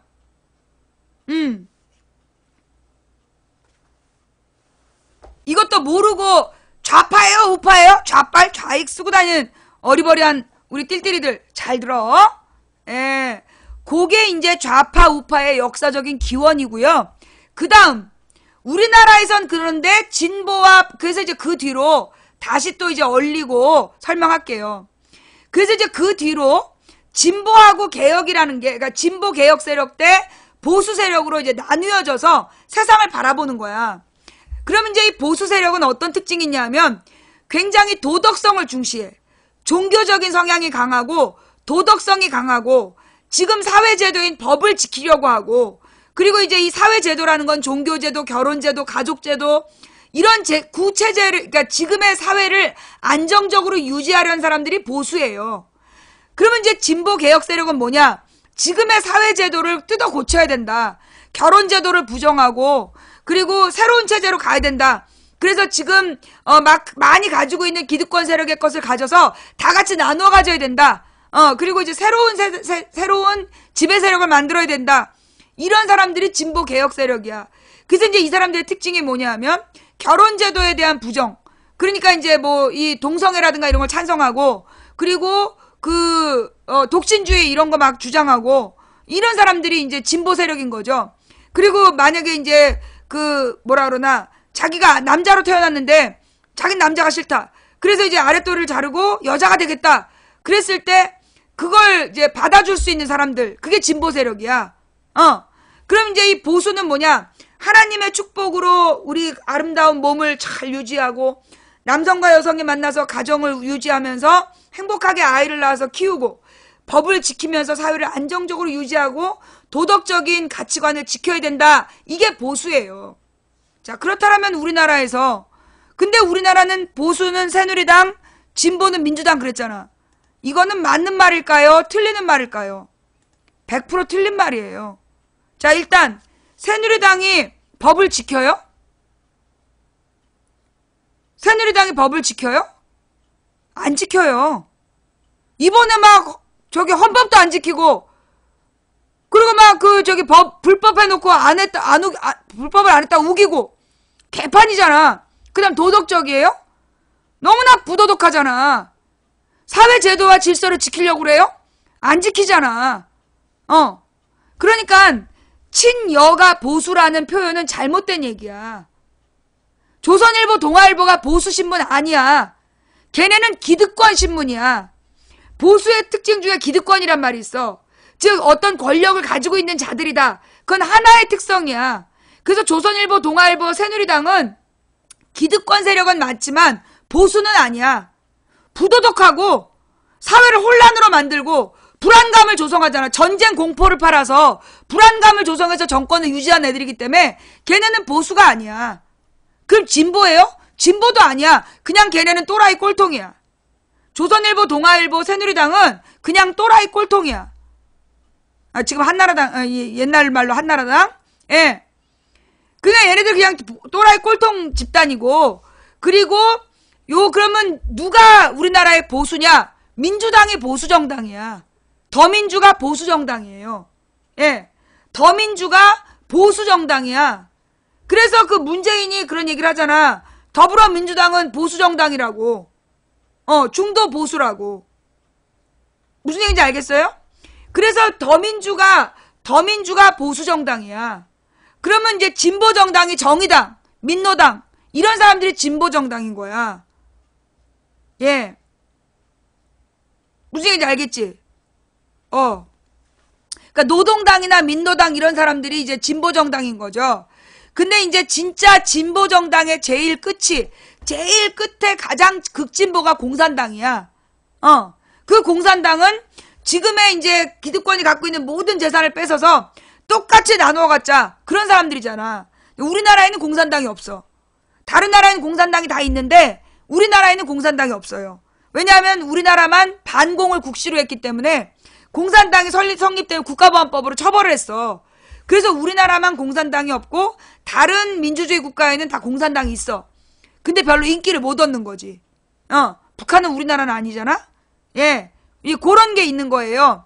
그래서 이제 극진보가 그 공산주의고, 그 다음에 이제 사회주의고, 그 다음에 사회민주주의고, 그 다음에 이제 보수가 민주주의고, 그리고 이제 새누리당 같은 경우에 왕정이죠. 독재주의.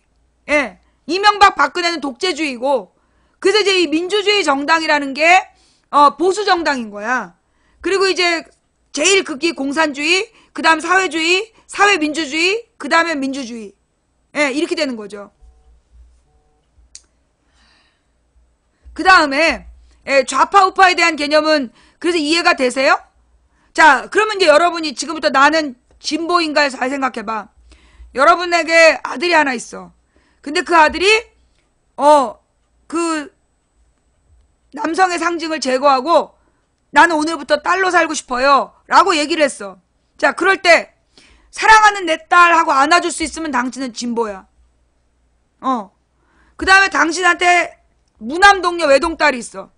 근데 얘가 나는 결혼을 원하지 않는다. 근데 애는 갖고 싶다. 그래가지고 어디 가서 모르는 사람의 애를 배 갖고 왔어. 그래갖고 애를 낳겠다 그래. 그랬을 때 사랑하는 내 손주 그러면 진보야. 그 다음에 여러분의 자녀가 이제 아들 하나 딸 하나 낳았는데 딸내미는 여자친구를 데려가서 살겠다 그러고 아들내미는 남자친구랑 평생 살겠다 그래. 그랬을 때 사랑하는 나의 며느리, 나의 사위 이러면서 좋아할 수 있으면 진보야. 근데 아니잖아? 예. 그게 진보예요. 진보 세력이라는 게 그런 거야. 그러니까 소위 그 민노당 지지자들 중에 동성연애자들이 막 나와서 집회하고 그러는 거잖아. 그래서 소위 그 새누리당이 그러니까 그 동성애 클럽을 계속 물고 늘어지는 거야. 무지개 깃발 달고 나온 애들이 그 동성애자 성소수자 집단이야. 예. 무지개 깃발 들고 나온 애들이 성소수자들이야. 뭐 게이연합 이런 애들. 그런 애들이 진보 세력인 거야.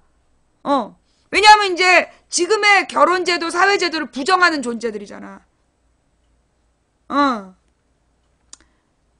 무슨 얘기인지 알겠죠? 자, 그러면 나는 진보일까요? 보수일까요? 나는 종교도 안 갖고 있는데. 나는 진보일까요? 보수일까요? 자, 여러분, 여기서 우리가 또 하나의 함정을 피해야 돼요. 뭐냐? 우리 마음엔 보수는 보수만 있고 진보는 진보만 있을까요? 응? 성소수자인데 교회 가고 싶어. 그럼 이 사람 뭐야? 너는 동성애자니까 교회 못 오게 해. 그러면 얼마나 상처받아. 하나님을 믿고 싶고 신앙생활 하고 싶은데 동성애자니까 나가라. 그럼 이 사람은 종교적인 어떤 제도는 인정을 한 사람이야. 근데 몸은, 이 또 다른 성적인 마음은 성소수자야.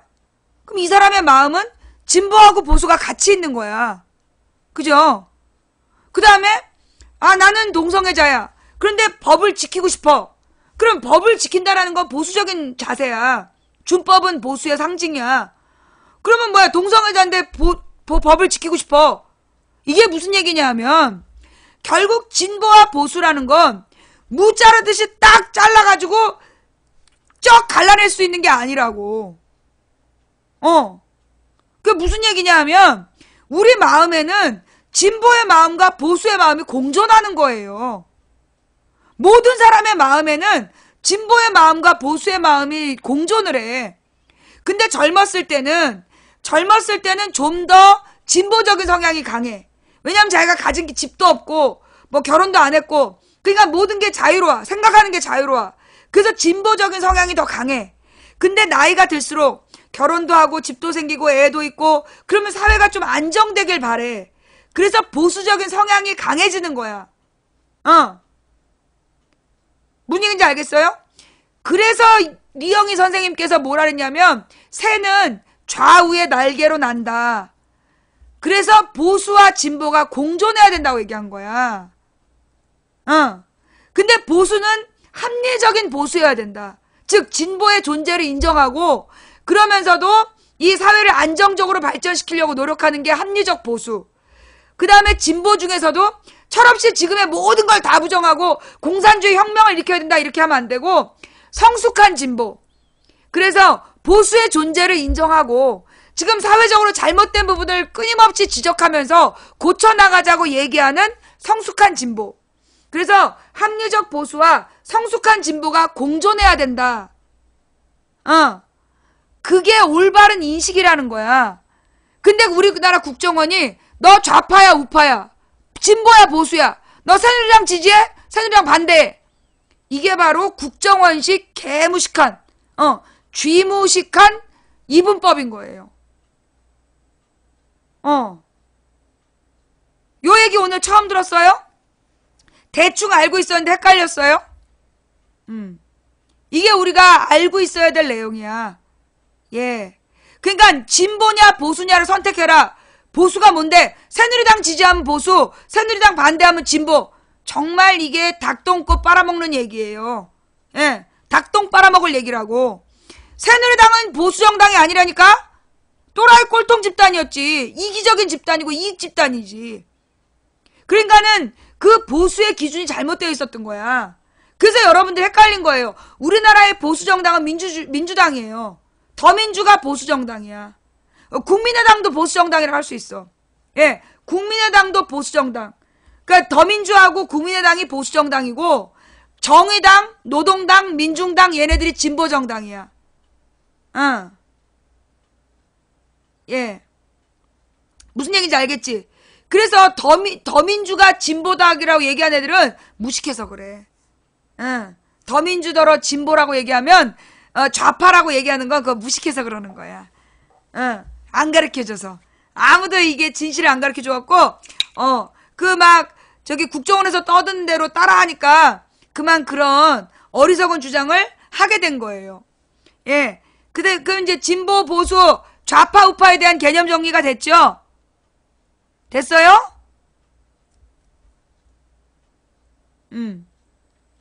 다음 이야기로 넘어갈게요. 다음 이야기. 자, 제가 며칠 전에 그 경제 발전 과정을 설명했어요. 그 이제 초기 자본주의가 맨 처음에 나왔을 때는 무슨 경제? 자유주의 경제. 어떤 자유주의? 자유방임주의 경제. 들어봤죠? 맨 처음엔 뭐라고요? 자유방임주의. 아담 스미스. 그래서 그 정부는 야경국가. 이 야경국가라는 말이 뭐냐면 밤에 도둑만 잡아라. 사유재산을 보호하기 위해서 도둑만 잡으면 돼. 다른 거 하지 마. 그게 자유방임주의 체제. 그러다가 이 자유방임주의 체제의 문제가 뭐냐면 강자, 즉 경제적인 강자가 경제적인 약자들을 너무 수탈해가지고 임금을 너무 줄인 거야. 그래가지고 결국 세계 경제 대공황이 오는 거예요. 1, 2차 세계대전을 하게 되는 거지. 그래서 1, 2차 세계대전을 거치면서 바뀐 게 수정자본주의. 그래서 45년부터 89년까지를 수정자본주의 시대라래.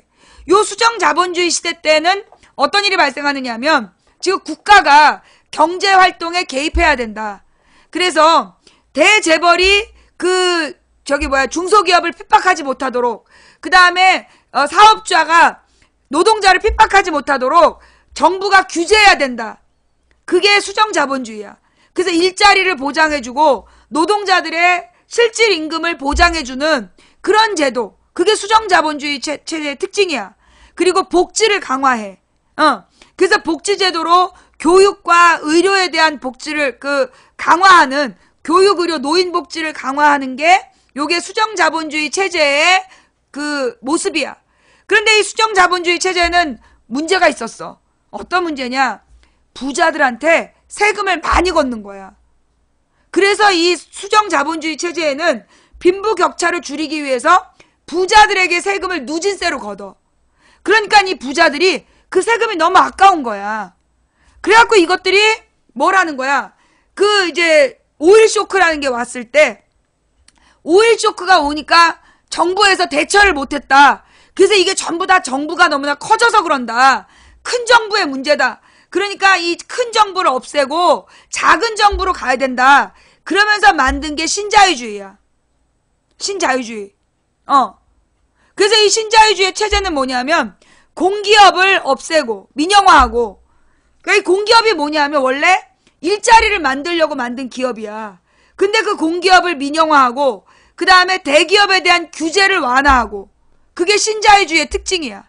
복지제도를 축소하고. 예, 그게 신자유주의예요. 이걸 우리가 머릿속에 넣고 있어야 돼. 뭐라고요? 자유방임주의, 수정자본주의, 신자유주의. 요게 이제 경제의 역사야. 그래서 자유방임주의에는 작은 정부 야경국가, 수정자본주의에는 큰 정부 복지국가, 그 다음에 신자유주의에서 다시 작은 정부 규제 완화. 이렇게 되는 거야. 근데 바로 이 신자유주의가 90년대에 공산주의가 몰락한 다음에 글로벌 경제체제를 틀어쥐고 세계를 지배하고 있는 거야. 그러면서 어떤 문제가 나타났냐면 그 글로벌 생산체제, 한마디로 임금이 낮은 나라에 가서 물건을 생산해서 그 부자 나라에 팔아먹는 그런 구조. 괜찮은 아이디어였어. 그런데 여기에 문제가 뭐냐? 부자 나라에서 제조업이 사라지는 거야. 일자리가 사라지는 거야. 그래서 그 글로벌 생산체제에 대한 비판으로 다시 나온 게 제3의 길이야. 제3의 길. 제3의 길이 뭐냐면 그 생산은 자본주의, 자유주의로 생산해. 개인의 창의력과 능력에 따라서 막 생산을 해. 그 다음에 그걸 분배할 때는 빈부격차를 줄이는 방향으로 분배를 해야 된다. 국가가 분배에 개입하는 체제. 그게 제3의 길. 사회민주주의로 가는 길. 응. 누구 꺼져라고 얘기하는, 누구 꺼져 그러면 블랙이야. 예. 누구더러 꺼지라고 얘기하면 블랙이에요. 응.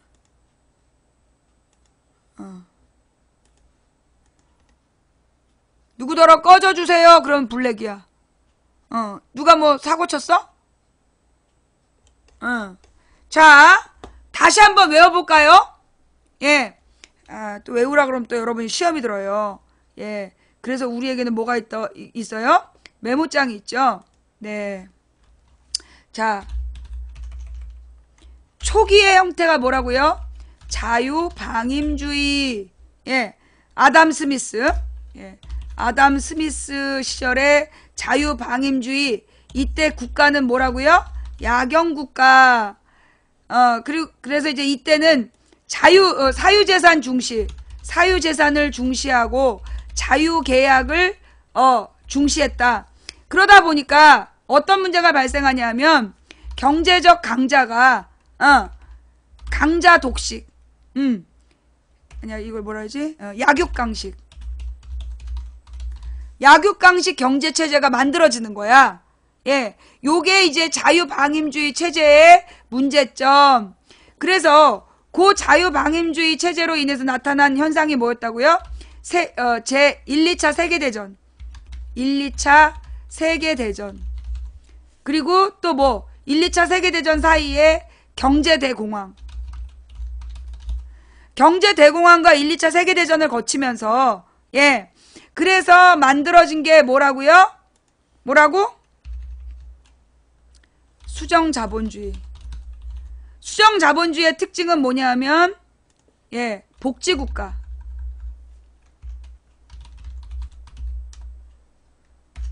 복지국가를 추진하고, 그 다음에 뭐예요? 그래서 이 복지국가에서 가장 중시하는 게 뭐냐면, 일자리가 복지다. 예, 일자리가 복지다. 그래서 공기업의 그 채용을 늘려. 예, 이런 게 이제 복지국가의 특징이야. 그리고 또 뭐라 그러나, 큰 정부. 그리고 부자들의 누진세. 예. 이런 것들이 운영되던 게 저 수정자본주의 체제의 특징이에요. 그러다가, 이때 무슨 일이 발생하냐면, 오일 쇼크라는 게 와. 근데 이 오일 쇼크는 사실 왜 뭐가 원인이었냐면, 미국에서 중동의 석유를 무조건 다 뺏어 먹으려고 그랬어. 그래서 중동 사람들이 우리들의 그 기름을 우리들이 생산량을 결정하겠다. 그게 오일 쇼크예요. 오페크를 만들었던 거. 근데 이걸 가지고 이 오일 쇼크에 정부가 제대로 대응하지 못했다라는 개 같은 논리. 이걸 피면서 만든 게 신자유주의야. 신자유주의의 특징은 뭐냐면, 복지국가가 아니라 작은 정부. 작은 정부의 특징이 뭐냐면 규제 완화. 규제 완화는 뭐냐면 대기업에 대한 규제 완화야.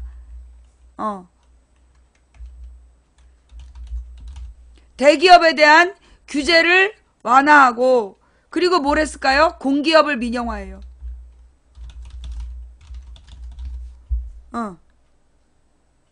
그래서 그러면서 이게 글로벌 체제, 글로벌 생산 체제. 결과적으로 어떻게 됐어? 세계가 전부 다 가난해졌어. 그죠? 그래서 이 가난한 그러니까는 결과적으로 어떤 일이 발생했냐면, 국가 간 빈부격차 심화, 그리고 이 국가 간의 갈등이 고조돼. 그리고 환경이 파괴되고, 예, 그리고 인권이 침해되고, 가난한 약소국의 인권이 침해되고, 여러 가지 사회적인 문제가 발생했어. 그죠? 그래서 다시 나온 게 뭐라고요? 제3의 길. 제3의 길이라는 건 뭐냐면, 소위 생산은 자유롭게,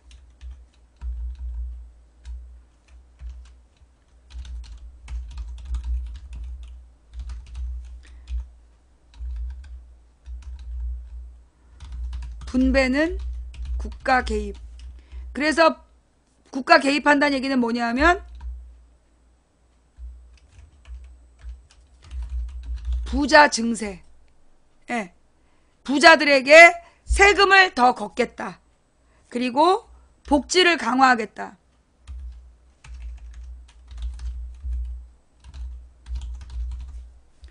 이게 이제 부자 증세, 보편 복지. 예. 이게 무슨 얘기인지 알겠어요?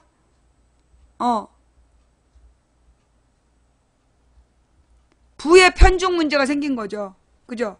예. 맞아요. 이게 바로 부의 편중 문제야.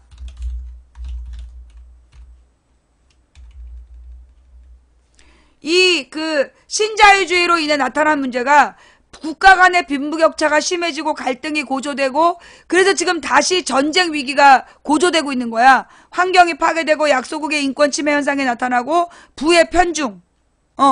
그래서 사회가 불안해지는 거야. 그래서 이걸 해결하기 위해서 나오는 게 지금 제3의 길이다. 생산은 자유롭게 분배는 국가가 개입. 그럼 국가가 뭘 하겠다는 거냐? 부자에게 증세를 하고 보편 복지를 하고 그리고 또 뭐 하겠어요? 규제.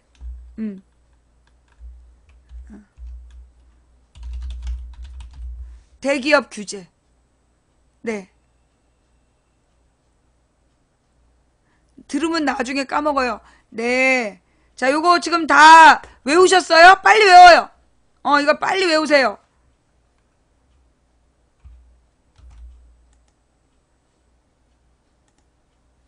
망치 부인 방에 가서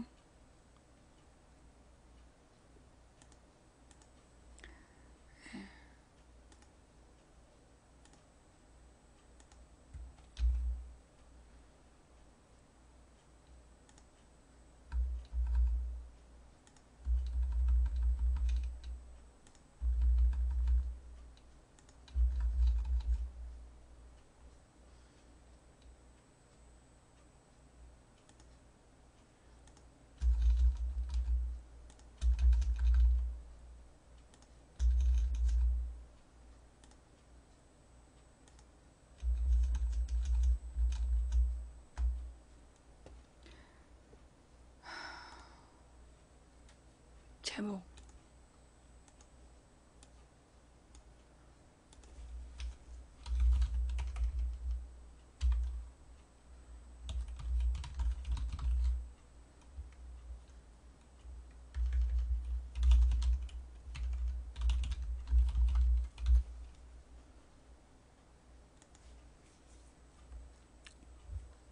자, 요 내용 망치 부인이 지금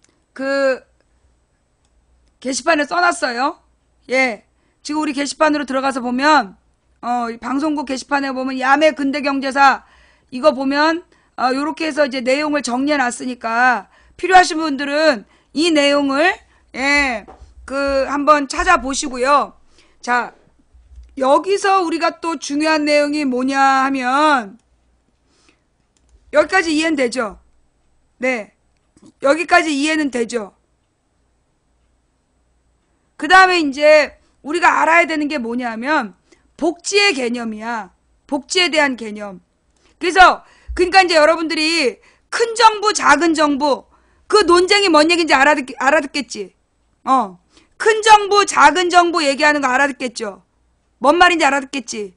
그 다음에 나오는 게 중요한 게 뭐냐면 선택적 복지하고 보편적 복지야.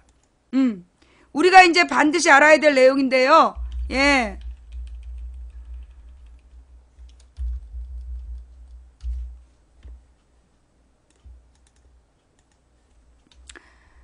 우리가 이제 복지를 다 같은 복지라고 생각하면 안 돼.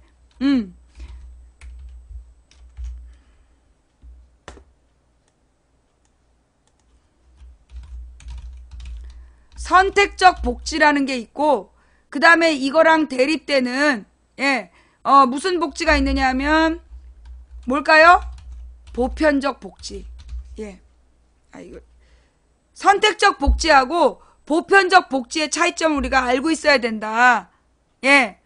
그러면 이 선택적 복지라는 말은 뭐냐 하면 지금 이명박식 복지를 말해요. 꼭 필요한 사람에게, 꼭 필요한 약자에게 집중. 야, 그럴싸해. 이 선택적 복지라는 말은요, 꼭 필요한 약자에게 집중하겠다. 그런 거예요. 그리고 이제 이 보편적 복지라는 건 뭐냐면, 누구에게나 다. 이게 가장, 그 특징이야. 그런데 이 선택적 복지라는 말은, 문제가 있어. 뭐가 문제일까요? 꼭 필요해. 꼭의 기준이 뭐냐? 꼭의 기준이 뭐냐? 한마디로 복지의 기준에 문제가 있는 거야. 어느 선까지는 복지의 대상이고 어느 선부터는 복지의 대상이 아닌지, 예, 복지 대상의 기준 선정 문제가 나오는 거야. 그 다음에 이 복지의 대상에게 낙인 효과라고 그래가지고 너는 가난해서 국가로부터 도움을 받는 사람이야. 이러면서 심리적으로 위축시키는 그런 부작용들이 나타난 거예요. 예. 그 가난을 증명해야 되는 거야. 예. 가난 증명으로 인한 낙인 효과. 이게 결국은 기회를 박탈하게 되는 거죠. 예. 기회를 박탈하는 문제가 생긴 거야. 그래서 이제 나오는 게 보편적 복지라는 건데, 그런 보편적 복지라는 건 뭐냐면 모든 국민에게 똑같이 해주는 거야. 의료나 공공의료, 공공교육. 그러니까 이제 단지 이 나라에 태어났다는 이유만으로 그 교육이나 의료에서 차별받지 않는 거야. 그 모든 사람에게 다 똑같이 이렇게. 그런데 근데 우리가 상식적으로 생각해 보면 모든 사람이 다 필요한 건 아니잖아. 가령 중산층 같은 경우에는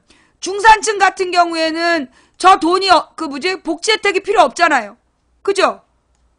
그러니까 왠지 선택적 복지가 더 합당한 것 같잖아. 그죠? 꼭 그렇잖아. 자, 그런데 이건 뭐냐? 그래서 중산층은 자기 돈을 내고 가난한 사람만 혜택 받는 선택적 복지가 좋은 거 아니니? 라고 얘기를 하는 거야. 그런데 이 보편적 복지는 중산층이 비용을 내는 게 아니라 세금을 내는 거야. 이 보편적 복지를 하기 위해서는 뭐냐 하면 부자들이 세금을 더 많이 내는 거야. 있는 사람, 자기 재산에 따라서 부자들의 누진세. 예. 부자들의 누진세를 적용하면 더 많이 버는 사람은 더 많은 돈을 내고 가난한 사람들은 조금만 내거나 안 내고, 그래서 기본적인 수준을 맞춰주는 거야. 세금으로 다 걷어서 모든 비용을 국가가 내버리는 거야. 그게 보편적 복지예요.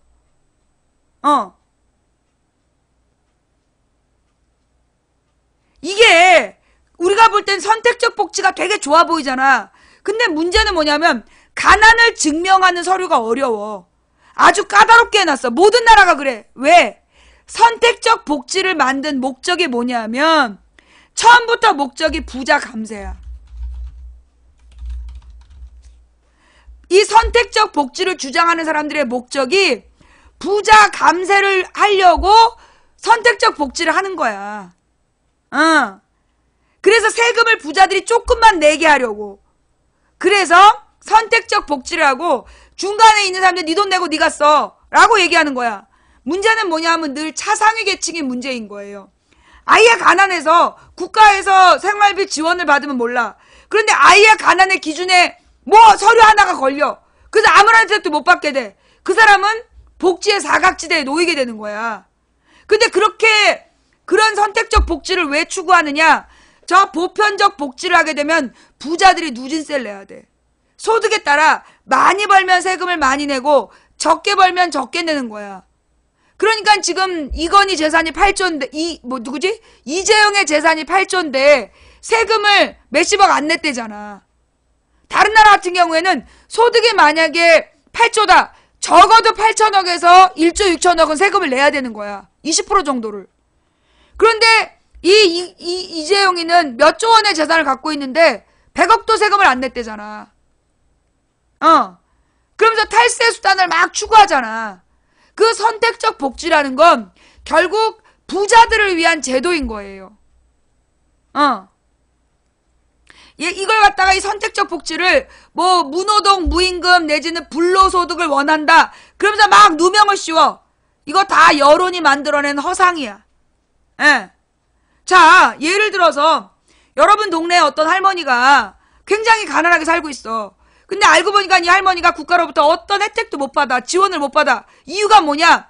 아들들이 살아있기 때문이야. 아들들이 또 소득도 좋아. 법적인 아들들이. 그러면 이 그 할머니에게 국가에서 지원을 해줄 수가 없는 거야. 그죠? 자, 이랬을 때 아들더러 할머니를 모셔라. 할머니에게 돈을 드려라. 그래도 안 들어. 방법이 없어. 그때 나오는 게 바로 보편적 복지야. 일단 다 자식들한테 세금을 걷어. 싹 다 걷어. 그래서 모든 할머니들, 할아버지들을 최소한의 인권을 보장해 드려. 그게 보편적 복지라는 거야. 세금으로 다 걷어서 그들이 개별적으로 하지 않는 의무를 국가에서 해주고 대신 세금으로 걷어내는 거. 예. 그게 보편적 복지예요. 그런데 이걸 갖다가 국가적인 낭비라는 둥, 비효율적인 국가 운영이라는 둥. 그러면서 늘 비난했던 게 누구야? 그게 이명박 박근혜 당이야. 예. 이명박 박근혜 당 지지자들이 항상 주장하는 게 바로 선택적 복지.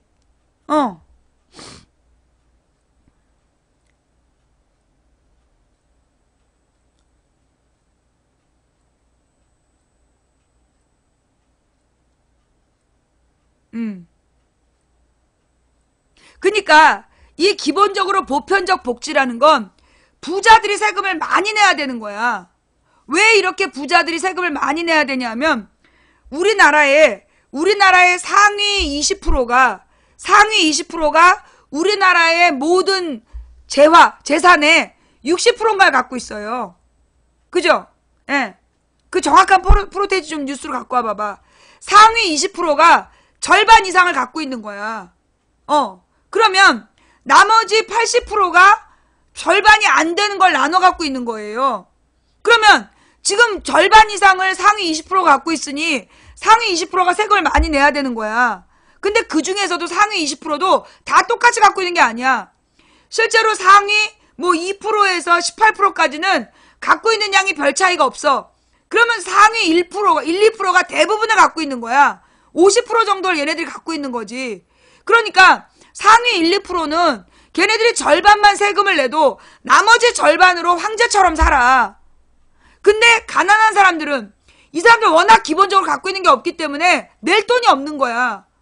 그러니까 결국 최고 부자들이 돈을 많이 내는 구조가 보편적 복지가 되는 거예요. 그래서 그 돈이 아까워서 예. 자, 여기 나왔네. 예. 잠깐만요.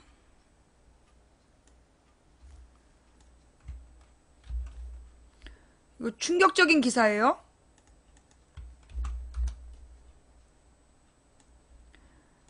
우리나라 상위 10%가 우리나라 부의 66%를 보유. 우리나라 상위 10%가 제일 부자 10%가 우리나라 재산의 66%를 가지고 있대요. 예. 그리고 하위 50% 국민 절반이 자산이 2%밖에 안 돼. 2%를 50%가 나눠 갖고 있다는 거야. 어이없죠. 그러니까 상위 10%한테 세금을 많이 걷어야 되는 게 맞잖아. 지금 왜 이렇게 상위 10%가 66%를 갖게 됐냐 하면 제가 며칠 동안 계속 얘기했던 내용 있죠? 뭐라 그랬어요? 재벌들이 임금을 띵까먹고 어떻게 띵까먹었어? 일단 7천만 원씩 3명을 써야 되는데 한 명한테는 7천만 원 주고 나머지 한 명한테 3,500만 원 주면서 2명한테 세 사람 일 시키는 거. 그러면 임금을 절반으로 줄이잖아. 그거 대기업이 홀라당 먹어. 그 다음에 중소기업에서 납품을 받는데 원래 그 납품값에는 중소기업 노동자의 임금이 포함되어 있어야 돼. 그런데 그 중소기업에서 돈을 충분히 달라고 그러는데 안 줘. 그러면서 그 중소기업에다가는 원자재 값만 주는 거야. 그러면 중소기업에서 임금을 줄 수 없으니까 외국인 노동자를 데려다 쓰고 불법 노동자라고 신고해서 임금을 아끼잖아. 그렇게 노동시장을 망가뜨리는 게 대기업이야.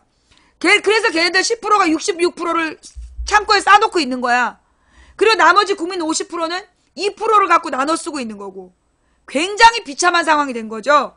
이게 바로 대기업이 노동자들의 임금을 제대로 주지 않고 중소기업을 착취하기 때문이야. 그래서 나라에 공정거래위원회라는 걸 만들고 대기업의 규제를 만든 건데 이명박 박근혜가 10년 동안 그걸 없애버린 거야. 기가 막히는 거야. 자, 그래서 여러분들이 알고 계셔야 될 선택적 복지와 보편적 복지라는 개념을 공공의료, 공공교육, 그러니까 이번에 유치원 문제 생겼잖아. 지금 병설 유치원이 전체 유치원의 3%밖에 안 돼. 국립 유치원인데 국립 유치원이 3%밖에 안 돼. 그런데 실제로 그 3%의 유치원이 더 싸기 때문에 시설 좋고 싸기 때문에 거기 가고 싶은 사람은 많은데 사설 유치원에서 그 국립 유치원을 늘리지 못하게 하는 거야. 그게 문제잖아.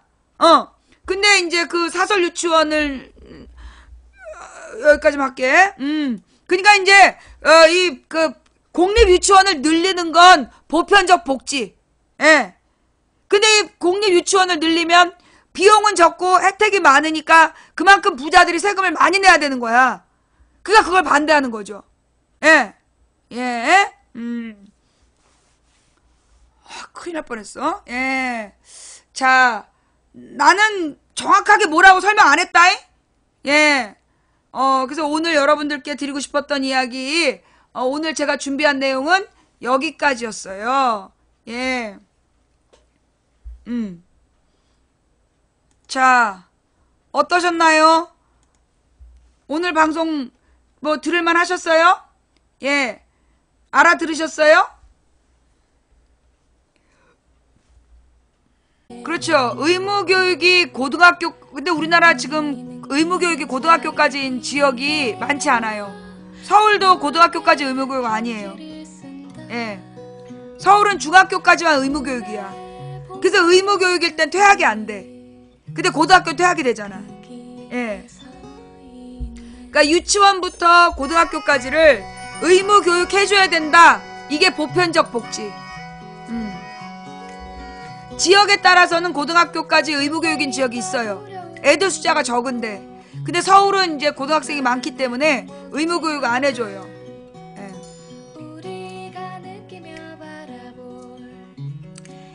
북한의 60만 명 대피령이 떨어졌대요? 뉴스 갖고 와봐봐. 북한의 60만 명 대피령이 떨어졌어요?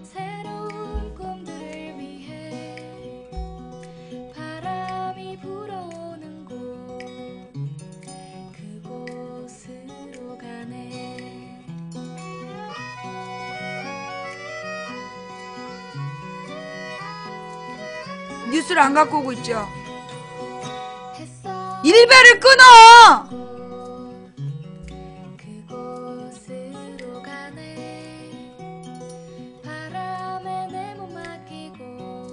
사형제도를 찬성하는 인간들이 전쟁을 일으켜요.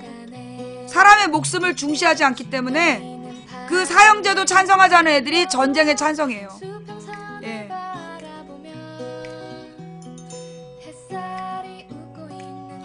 뉴시스에 기사가 났어요. 갖고 와보세요. 예. 뉴시스 기사 한번 갖고 와봐봐. 60만 명 대피령이 내려졌는지.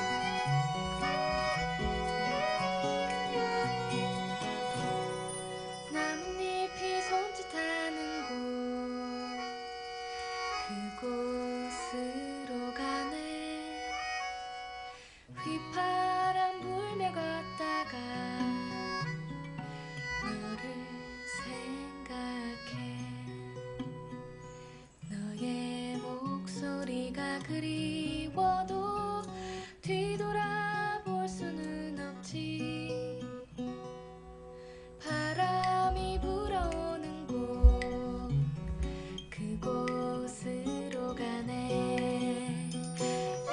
38 로스에서 아침에 발표. 38 로스에서 발표하는 거요. 미국 언론도 안 믿어요. 예. 38 로스에서 주장하는 걸 미국 언론도 안 믿어. 예. 그냥 그런 주장이 있다. 왜냐하면 38 로스의 정보가 대부분 탈북자들한테서 나오는 정보야. 그래서 그 탈북자들에서 나오는 정보라서 그 현실성이 없다. 그게 외신들이 바라보는 내용이에요. 38 로스가 뭐냐면 그 미국에서 활동하는 그러니까 미국의 자본을 받아 미국의 돈을 받아서 활동하는 소위 북한 정보지야. 북한에 대한 정보를 계속 발표하는 애들. 근데 얘네들의 정보원이 어디냐 하면 주로 탈북자들이야. 그럼 이 탈북자들이 정확한 뉴스를 전달하는 게 아니라는 거지. 그리고 어떤 자기의 정보를 팔아야 되기 때문에 과장되고 그 부정확한 정보를 많이 갖고 온다. 그걸 그대로 실어주는 게 38 로스예요. 그래서 38 로스는 한마디로 미국판 조선일보라고 보면 되는 거야. 미국판 일베? 그 38 로스라는 게 미국판 일베라고 보면 돼. 그러니까 이제 이 38 로스의 주장대로라면 벌써 우리 한반도는 전쟁 많이 났어. 이 38 로스의 주장대로라면 전쟁이 벌써 많이 나야 됐다고. 그러니까 이제 38 로스가 주장한 내용은 사뿐히 무시하고 넘어가야 돼. 그러나 지금 상황이 어떤 상황이냐 하면 그렇게 쉽지만은 않은 상황이야. 내가 그랬잖아. 우리나라 전쟁 위험성은 얼마라 그랬죠? 50%라 그랬죠? 지금 왜 그러냐면 트럼프의 자기 지지자들로부터 계속 트럼프가 비난을 받고 있어. 뭐 때문이냐면 공약을 계속 파기하고 있거든. 그러니까 이 트럼프의 공약이 계속 파기되면서 특사모들이 계속 압박을 가하고 있는 거야. 그런데다가 무엇보다 이 트럼프가 스캔들이 많은 사람이야. 가족들 문제도 많고. 이제 그러다 보니까 이 트럼프를 이 무기 사업자들이 협박하는 거지. 원래 트럼프가 대통령이 될 때는 자기는 불필요한 전쟁을 하지 않겠다. 그거 아주 비효율적이다. 전쟁하는 돈 아깝다 이러면 대통령이 됐잖아. 그런데 지금 한 짓이 뭐냐면 그 시리아 공습, 아프가니스탄 공습을 하고 있어. 그 공습할 때 들어가는 무기, 전부 무기 사업자들이 파는 무기야.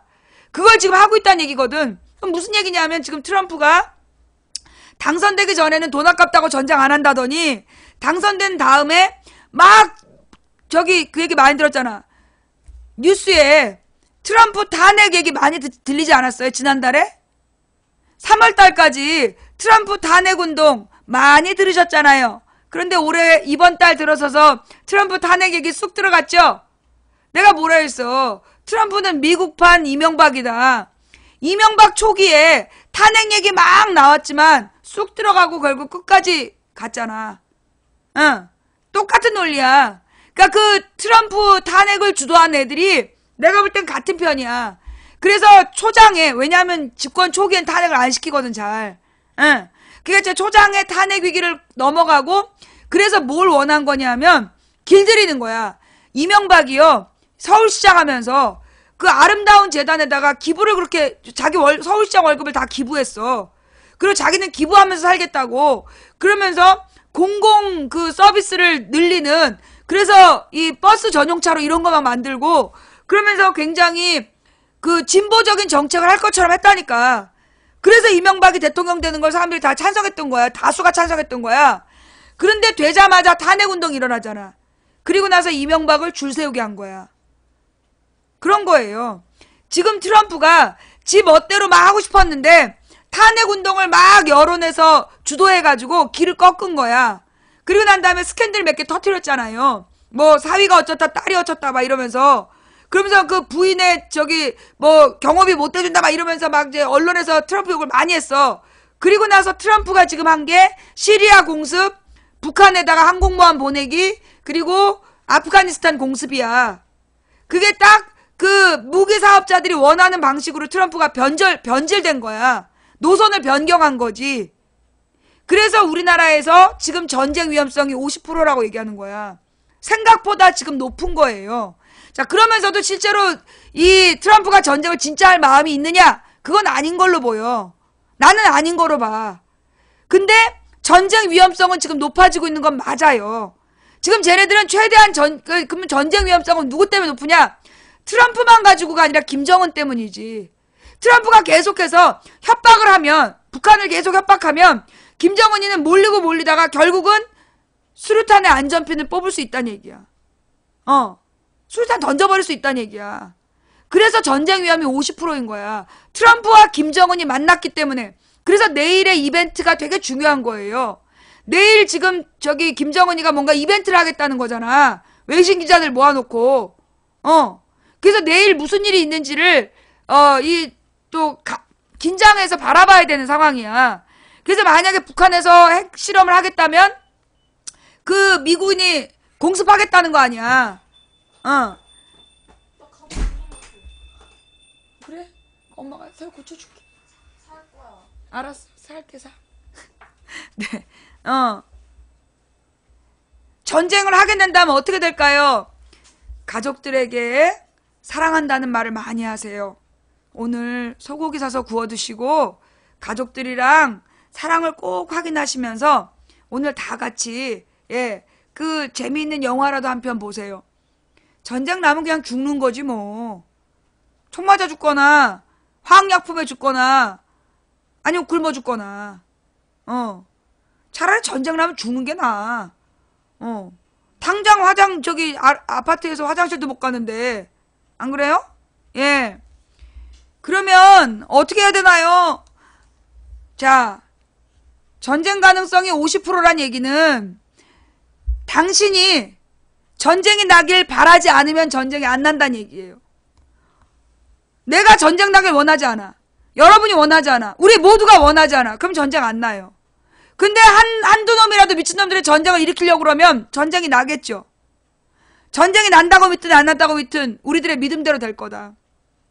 전쟁을 일으키면 안 된다라는 우리들의 믿음을 한 사람이 꾸면 꿈이지만 100인이 꾸고 만인이 꾸면 현실이 된다. 중지동천 우리가 모여서 전쟁 반대 평화의 한반도를 외치면 하늘을 움직일 수 있다. 누군가 포기해서 오늘 우리의 절망적인 상황이 만들어졌다면 우리가 포기하지 않으면 내일의 역사를 바꿀 수 있다는 믿음을 가지고 저 미친 김정은 미친 트럼프 때문에 어떻게 우리가 안정할 수 있나요? 이기기 어려운 대상하고 싸울 때 지지하는 방법은 싸움을 끝내지 않는 것이다. 그러니까 여러분들이 전쟁이 일어나는 걸 반대해야 돼요. 전쟁 나면 어떻게 해요? 라고 두려워하면 전쟁 납니다. 전쟁 반대라고 강력하게 외쳐야 전쟁이 안 나는 거예요. 한반도 전쟁을 반대한다. 한반도 전쟁을 반대한다. 너네 이 미군 놈의 새끼들아. 너희들이 이제까지 우리 다 팔아먹은 무기가 얼만데 너네 그동안에 주한미군이 있어야 전쟁을 억제한다며. 여러분 이번에 전쟁 나면요 주한미군 빼야 돼요. 왜? 주한미군 빠지면 전쟁 난다며. 안 그랬어? 근데 전쟁이 났다? 그럼 주한미군이 있어도 소용없다는 얘기네. 또 그동안 미군 무기를 사야 전쟁 안 난다며. 근데 이번에 전쟁이 나? 그러면 앞으로 미군 무기 안 사야 된다는 얘기야. 맞지? 전쟁이 날까봐 두려워하지 말고 주한미군더러 전쟁 막아내라고 하시면 돼요. 못 막으면 그리고 계속해서 이렇게 솔직히 주한미군은 한반도 안보를 지킨다고 와 있는 거 아니야? 그러면 안보를 지켜야지. 왜 이렇게 날마다 우리 국민들을 불안에 떨게 해? 이렇게 무능력하게 지킬 거면 나가! 라고 얘기하면 되는 거야. 한마디로 주한미군은 우리 국민들 생각에는 보안요원 아니야? 보안요원이 일을 제대로 못해. 그래서 막 나쁜 놈들이 쳐들어오려고 그래. 그럼 이거 결국 얘네 빼야 된다는 얘기야. 주한미군 계속 있고 싶으면 주한미군 계속 있고 싶으면 전쟁을 막아. 군대도 안 갔다 온 사람이 뭘 한다고. 그러게 말이에요. 군대도 안 갔다 온 게 뭘 한다고. 지금 국군 통수권을 갖고 있어. 황교안이. 너 지금 황교안 욕한 거지? 그지? 지금 국군 통수권을 군대도 안 갔다 온 황교안이 갖고 있어요. 그러면서 전쟁을 불사한대. 지가 전쟁을 알아? 자, 내일 특별한 일이 없다면 다음 방송은 일요일 저녁 8시에 할 거예요. 근데 만약에 내일 또 전쟁 공포팔이라고 오늘 밤부터 지랄 연병을 하면 내일 또 망치부인 방송한다. 응? 알지? 박근혜가 판 깔았다가 어떻게 됐는지. 15년 8월에 이런 전설적인 멘트가 있었어. 판은 박근혜가 깔았는데 재미는 망치년이 다 봤다. 그 꼴 나고 싶지 않으면 오늘 밤 조용히 해라. 너네 자꾸 떠들고 계속 우리 불안하게 하면 주한미군 나가라 그럴 거야. 아니 경비원이 한반도 지키는 경비원이 못 지켜. 그럼 나가야지. 잘라야지. 맞지? 내가 주한미군 해고운동 하기 전에 조용히 끝내는 게 좋을 거야. 자, 지금까지 도봉구 창동사는 불량주부 망치부인이었고요. 자, 오늘 함께 해주신 업과 꿀잼 해주신 모든 분들께 감사드립니다. 5,293분께 감사드리고요. 그리고 우리 매니저님들 수고하셨습니다. 그리고 후원해주신 분들 한 분 한 분 다 일일이 인사 못 불러드려서 죄송하고요. 이름 못 불러드려서. 그래서 싫으면 후원 안 하셔도 돼요. 그럼에도 불구하고 후원해주신 분들 덕분에 오늘도 망치부인은 당당하게 방송할 수 있었습니다. 이 방송을 녹음 녹화 떠서 유튜브와 팟캐스트에 뿌려주시는 풍행국님, 참세상님, 양회니님, 상식이 통하는 세상님, 안경유인님, 베티고양이님께 감사드리고 나머지는 모두 고소대상입니다. 예, 후원을 못해서 미안해요 라고 하지 마세요. 네, 생방송 처음부터 끝까지 지켜주시는 여러분이 진정한 후원자십니다. 예.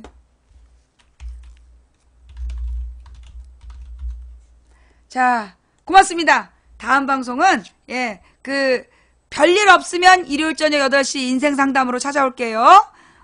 근데 별일 있으면 토요일 날도 방송한다.